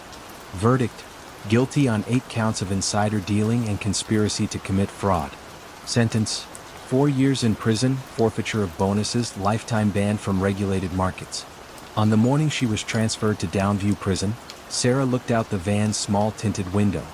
The towers of Canary Wharf receded, their steel flanks gleaming in pale sunlight, indifferent as distant stars. She wondered whether the market would even hiccup at her absence. Inside Aurora, desks were reshuffled, new controls installed, Oliver Peck promoted quietly to senior compliance. Yet the traders still chased early signals, still believed in edges invisible to rivals. Every evening, commuter ferries glide along the Thames, past the luminous skyline where Aurora's floor lights burn late. Passengers sip coffee, scroll headlines, and seldom think about the faint electronic chime that once woke Sarah at 2 a.m. The signal of a text carrying secrets too early for daylight but perfectly timed for a trade. That chime has fallen silent, but in the hush after the ferries wake, one might almost hear it, a reminder that in the glass canyons of finance, information moves faster than remorse, and sometimes faster than the law itself. Rotterdam, 2017. The Maas River slid past container cranes and placid gray sheets, mirroring the overcast sky that often cloaked Europe's busiest port. From the 14th floor of the Harborview Tower, Interglobal Shipping and Logistics managed routes spanning 5 continents. The company's pride was its Rotterdam Index, a weekly metric investors treated as gospel because it predicted freight rates with uncanny precision. The architect of that index was Oscar van Loon, 40, Director of Market Analytics, a man whose quiet politeness matched his tidy spreadsheets and pressed navy suits. Oscar had grown up within sight of the river, son of a tugboat captain. He traded the docks for Erasmus University, graduating with honors in econometrics. At Interglobal he rose swiftly, celebrated for models that shaved cents off every kilometer of distance, millions off annual fuel costs. Yet in 2016, when a younger outsider was promoted to Chief Strategy Officer, Oscar felt advancement slipping away. Recognition, like cargo, was drifting to newer vessels, and resentment started pooling within him like stagnant harbor water. The breach began with a private LinkedIn message from Darla Chin, an analyst at Triton Hedge London, praising Oscar's keynote at a shipping conference and asking whether he might expand on structural anomalies in the Baltic Lane.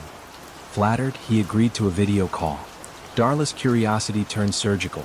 How did Interglobal compile its Rotterdam Index a full 48 hours before government customs data posted?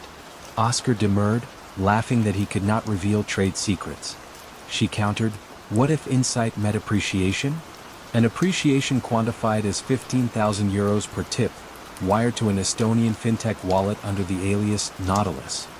Their first arrangement felt harmless. Oscar forwarded an innocuous email detailing vessel delays at port said. Triton placed derivative bets, and within days Darla messaged, "We cleared 7 million. Thank you." The ease stunned Oscar. No code broken, no whispered bribe in a dark alley, just numbers exchanged for numbers. He vowed to stop immediately, yet the desire to prove his worth outside Interglobal tugged harder than conscience. Over the next 9 months, Oscar funneled over 30 pieces of embargoed data. Forward bookings from Chinese exporters, insurance claims hinting at typhoon damage, early drafts of the Rotterdam Index. Each tip arrived minutes after midnight when he accessed the company's Oracle server from his kitchen, pausing only to listen for his 2 children stirring upstairs. To mask the traffic, he used a VPN tunneled through Iceland and named the data packets after bird species. Albatross.csv, Heron.xls. Trust frayed when Interglobal's compliance analyst, Nora Bassi, noticed a peculiar rhythm. Every time Oscar logged in remotely, futures volume on Rotterdam freight swaps spiked in London within the hour. She charted the correlation, dots aligning like stars in an unmistakable constellation. Rather than raise alarms immediately, Nor instituted a covert audit, capturing Oscar's screen recordings under a maintenance pretext. She saved them on a thumb drive labeled Doc Permits, hidden in her desk's back panel. December arrived, and with it the year's pivotal data set. The Rotterdam Index Christmas projection, historically the market's most lucrative signal. Darla pressed Oscar harder than ever, promising a one-time bonus of 250,000 euros. He hesitated. Nor's shadow audit had slowed his nightly sessions, and guilt now flickered like a loose bulb. But ambition, once ignited, rarely dies quietly. On December 18th at 0:43, he decrypted the index, attached it to a zip file named kingfisher.zip, and hit send. Nor watched the file transfer in real time. The following noon, she walked to the office of CO Peter de Klerk, handed over the thumb drive, and spoke a single sentence. "The index is leaving the building." Peter, a stoic former naval officer, ordered IT to trace the outbound packets. The trail pointed to the Icelandic tunnel, then to an IP hosted in Docklands, London, home to Triton Hedge. Interglobal contacted the Dutch Financial Markets Authority, who coordinated with Britain's FCA for a synchronized strike. They chose December 21st, minutes before Triton's expected windfall from Christmas freight bets. At 8:12 London time, FCA officers entered Triton's glass foyer. At 9:12 Rotterdam time, Dutch investigators stepped onto Harborview's 14th floor. Oscar was presenting a quarterly forecast when 2 men in gray suits approached. He recognized the FCA badge, skin draining of color like a photo losing saturation. Papers trembled in his hands. He offered no resistance, only muttering, "The model was mine," as if ownership justified the theft. News hit terminals worldwide within an hour. Insider freight leak rocks global shipping markets. Freight futures swung violently, wiping out gains Triton had amassed across the year. Interglobal's board suspended the Rotterdam Index pending review, causing investors to scramble for substitutes, none as precise. The port's skyline looked unchanged, yet an invisible current of mistrust rippled through every container manifest. Oscar's trial in The Hague the following spring was swift. Prosecutors depicted him as a calculating mole. His defense cited stalled career prospects and the intangible nature of data. The judge, unmoved, likened market confidence to maritime safety, invisible until breached. Oscar received 3 years imprisonment and a €1.2 million fine, matching the sum Triton had wired. Darla Chin faced separate charges in Britain, her once promising career scuttled like a derelict ship. Back at Harborview, Noor declined a public commendation, content to return to her quiet desk overlooking the docks. Interglobal rebuilt the Rotterdam Index with triple encryption, but a trace of suspicion now lingered around every login, every remote access request. The Maas River still flowed, barges still queued beneath cranes, yet employees glimpsed betrayal in harmless spreadsheets, the way sailors sense hidden shoals beneath calm water. On certain damp mornings when foghorns echo across the harbor, workers recall that numbers, so clean on a screen, carry the weight of real steel containers, real ships, and real trust. And they remember Oscar Van Loon, the local prodigy who let ambition chart a secret course, only to run aground on data's unforgiving tide. Fort Lauderdale, Florida, 2009. Palm fronds danced in the Atlantic breeze as commuters eased down Las Olas Boulevard, past cafes where espresso machines hissed like tiny waves. On the 15th floor of the Bank of America Plaza, the law firm Rothman and Klein projected calm authority, walnut reception desk, muted art and floor-to-ceiling glass that framed the turquoise intracoastal. Its founding partner, Gregory Rothman, was 47, stocky, impeccably tanned, and fluent in the small courtesies that make people sign checks before wondering why. Gregory specialized in structured legal settlements. He negotiated big payouts for whistleblowers, medical malpractice victims, and employees wrongfully terminated by multinationals. The cash, he explained to clients, was placed in confidential structured annuities, managed through his firm's escrow accounts, guaranteeing annual yields north of 14%. Double a treasury bond, yet perfectly safe, because the settlements were backed by irrevocable court orders. Most clients accepted the story with grateful relief. They had already endured trial rooms and depositions, and Gregory's booming laugh felt like the end of pain. The first fissure formed at a beachside bar during spring break. A junior paralegal, Maria Diaz, noticed her firm's bookkeeper paying for drinks with a platinum card embossed Rothman Capital Holdings. The name echoed faintly in Maria's memory. A month earlier she had typed wire instructions for the same entity, believing it to be a brokerage. Curiosity tugged at her, mild but persistent, so she entered Rothman Capital into Florida's business registry. It revealed an address identical to the law firm's storage suite, and Gregory Rothman listed as sole officer. Meanwhile, Gregory's lifestyle spilled beyond discretion.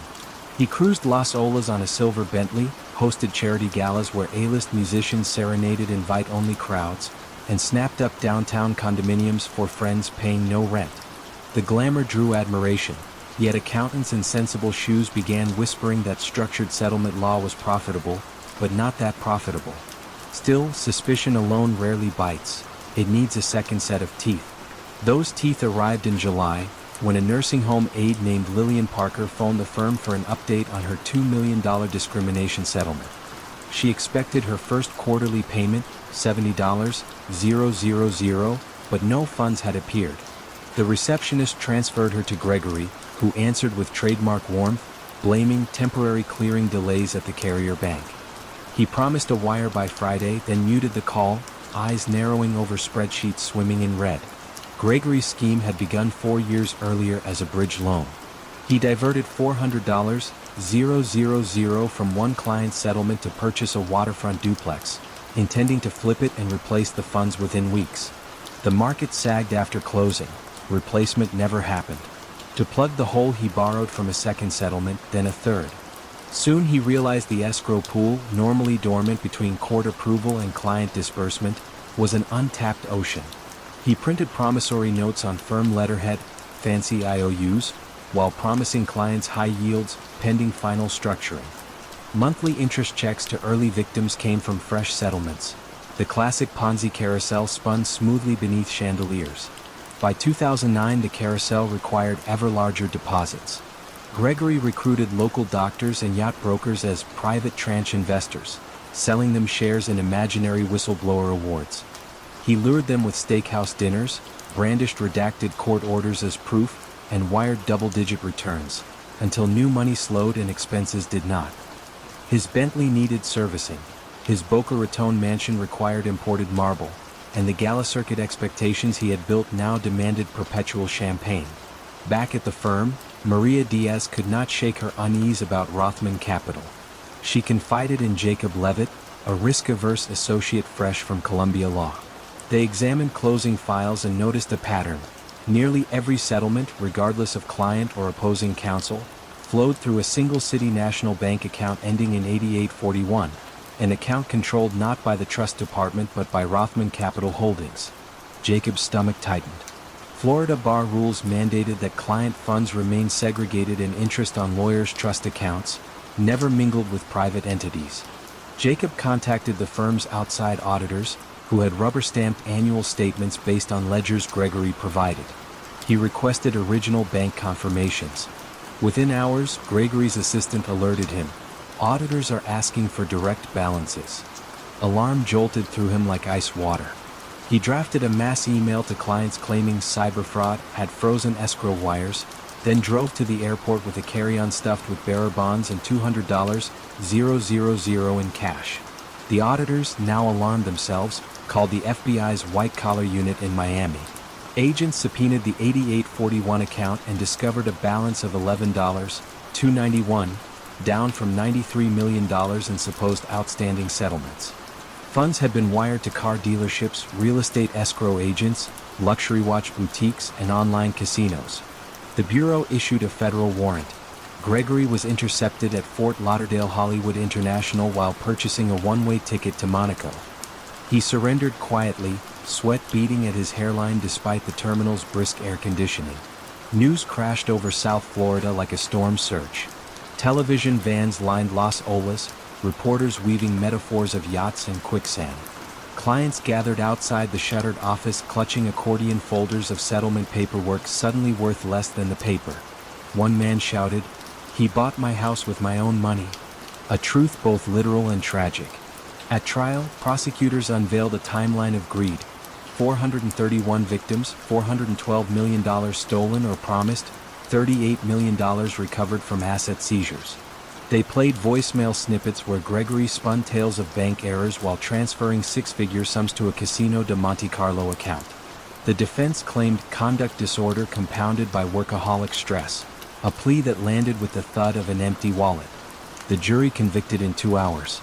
The judge imposed a 50-year sentence, calling the offense a hurricane of betrayal. Today, Los Olas Boulevard still gleams under Florida sun, but people there speak of trust the way sailors speak of weather, something to monitor warily. The Bank of America Plaza has a new tenant. The 15th floor now houses a cybersecurity startup whose glass walls reveal only frosted silhouettes, as if transparency itself must be guarded.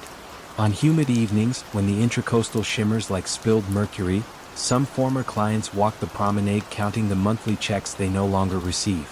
They peer at the yachts bobbing in their slips and wonder which hulls were polished with their hopes. The water whispers back nothing, just reflects the city lights, bright, alluring, and for a time capable of masking a fortune built on shadow settlements. Brussels, 2014. Rain traced silvery veins down the glass facade of the Charlemagne building, where the Directorate General for Humanitarian Aid, DG ECHO, oversaw billions in emergency relief contracts. Inside, corridors smelled faintly of copier toner and espresso, and echoing footsteps blended with the soft murmur of multilingual briefings. Among the civil servants moved Etienne Verhaeghe, 51, head of procurement, his pinstripe suits offset by a modest wedding band and the habit of greeting even interns by name. He was regarded as the consummate bureaucrat, discreet, multilingual, incorruptible. Yet Etienne carried another identity concealed behind the dull glow of a government laptop. For 3 years he had steered tenders toward a Luxembourg shell called Stellamed Logistics, ostensibly a niche supplier of field hospitals. Stellamed appeared in contract files as a trusted partner, boasting warehouses in Rotterdam and Istanbul. In truth, the warehouses were little more than rented storefronts holding empty pallets, and Stellamed's sole shareholder was Melanie Favre, Etienne's college friend turned confidant, operating out of a tiny law office near Lake Geneva. The scheme began with a drought in the Sahel. DG Echo needed mobile clinics fast. Etienne drafted a restricted tender, inviting only 3 firms. 2 existed. 1, Stellamed, was birthed the night before the invitations went out. Stellamed won on cost efficiency, after Etienne inserted a footnote reducing required certifications, a change nobody questioned during the frenetic emergency. When invoices arrived, DG Echo paid €14.8 million into a BNP Paribas account in Luxembourg. Real clinics were eventually delivered, purchased at half price from a Turkish wholesaler and routed through a maze of freight forwarders. The margin, roughly €6 million, stayed with Stellamed, then funneled through Melanie's office into Swiss portfolios marked Clair de Lune. The grift expanded cautiously. Typhoon shelters for the Philippines, cholera kits for Haiti, winter tents for Syria. Each contract small enough to hide inside 1,000-page budgets. Each profit slice just slim enough to slip beneath auditors' radar. Etienne rationalized the skimming as a facilitation fee for cutting red tape and delivering aid faster than bureaucracy ever could. He told himself children still received vaccines. Only the paperwork was padded. Trust frayed, as it often does, on a detail hardly larger than a staple. Lena Korhonen, a 27-year-old Finnish secondee, was tasked with digitizing archived tenders. While scanning Etienne's Sahel file, she noticed 2 consecutive pages where the footer font shifted from Calibri to Arial. Curious, she overlaid the PDFs. The altered pages inserted Stellamed's lower bid and the revised certification clause. Lena, whose mother ran a rural pharmacy, found the manipulation both clumsy and chilling. Instead of sounding alarms, she began a quiet audit.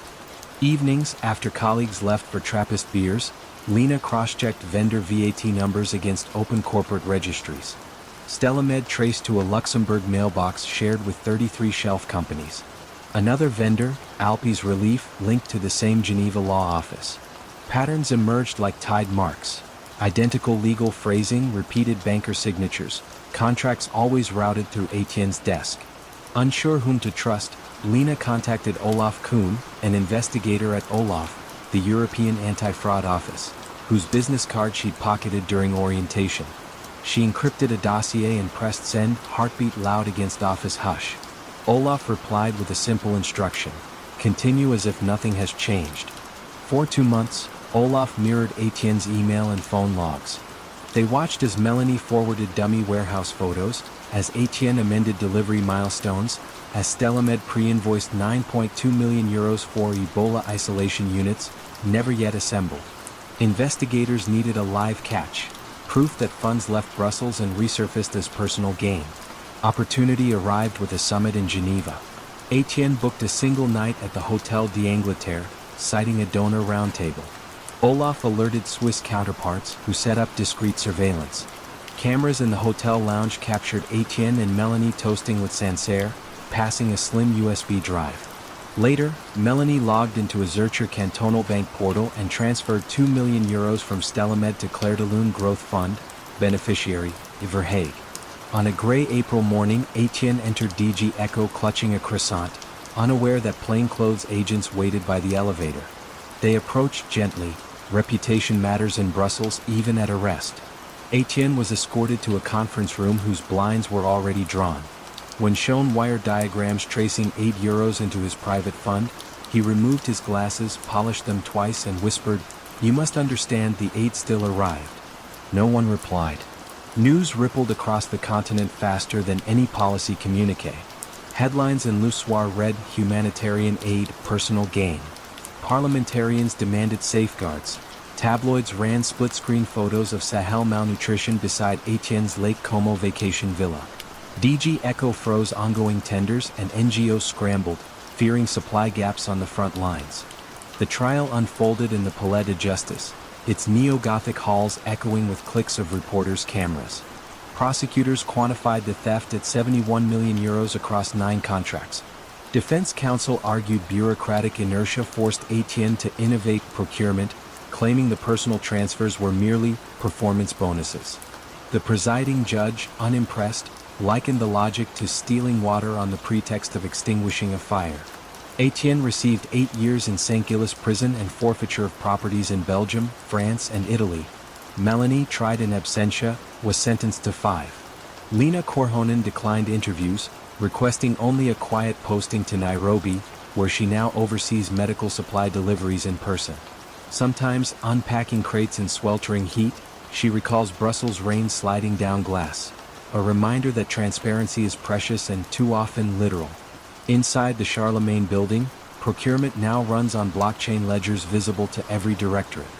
Yet civil servants still lower voices in corridors, acutely aware that safeguards are merely ink and code until someone chooses to heed a mismatched font. And on rainy evenings, when streetlights shimmer across wet Belgian pavements, passers-by might glimpse their reflections and think briefly of funds meant for distant refugees that instead financed lakeside verandas. Proof that paper trails, though fragile, will eventually lead detectives and conscience back to the source. New York City, 2012. Dawn painted a pink crease between skyscrapers as coffee carts rattled toward Broad Street. 33 stories above, in the glass area of Sterling Capstone LLC, risk manager Daniel Armitage skimmed overnight emails while the cleaning crew still hummed vacuum lines into the carpet. Sterling, a mid-tier investment bank, made its living in the repo market.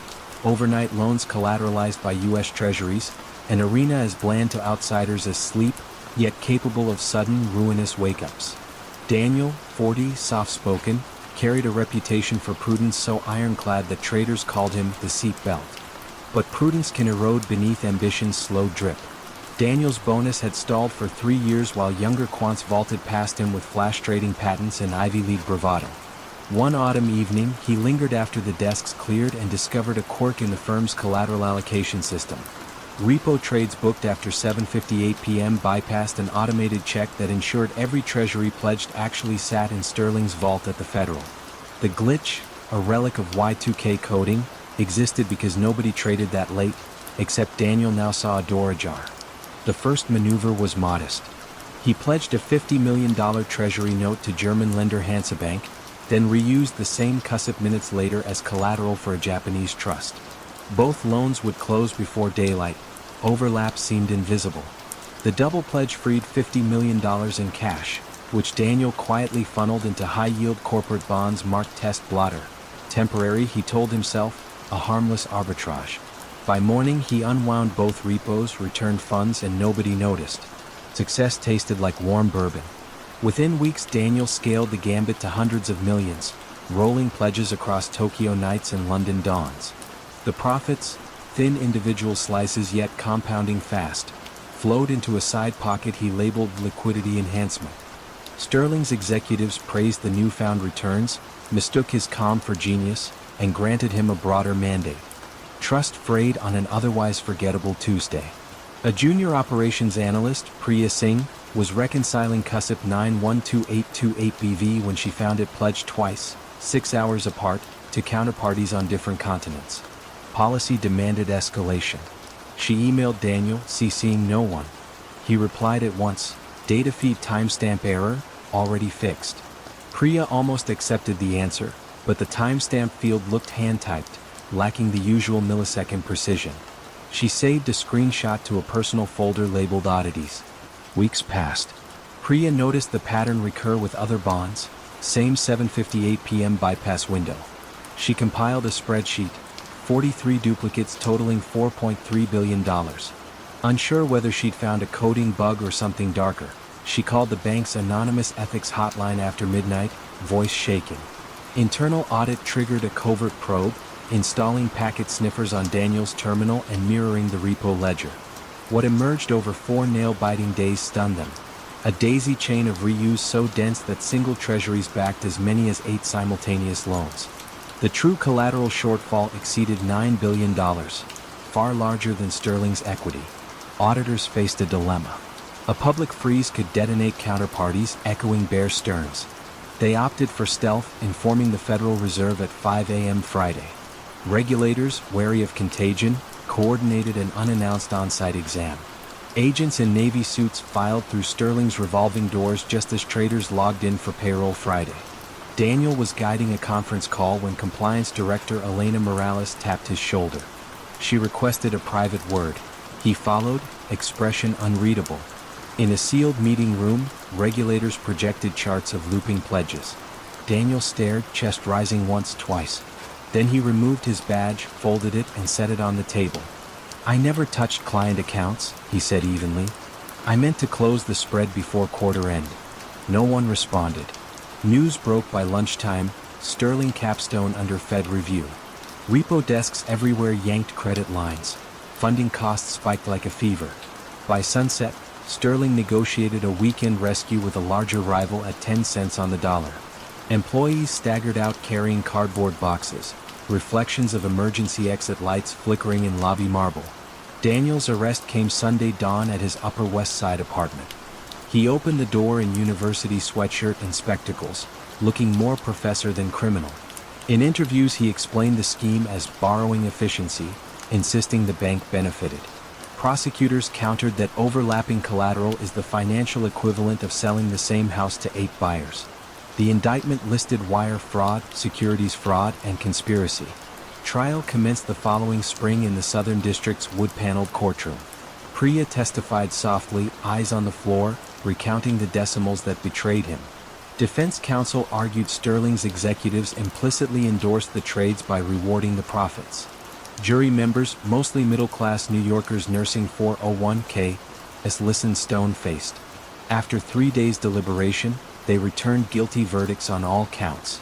The judge, quoting Hamlet, "Neither a borrower nor a lender be," sentenced Daniel to 12 years in federal prison and restitution of $68 million, the profit auditors could trace.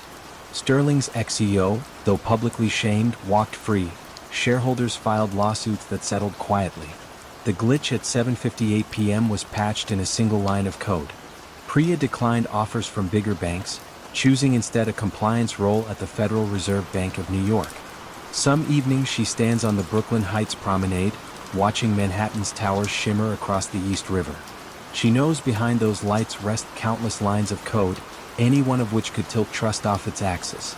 And somewhere upstate, in a low-slung prison beneath maples, Daniel Armitage reviews newspaper clippings in the library, perhaps marveling that a seatbelt's duty is to restrain motion, yet he, acclaimed for caution, became the very force that sent his firm careening into history.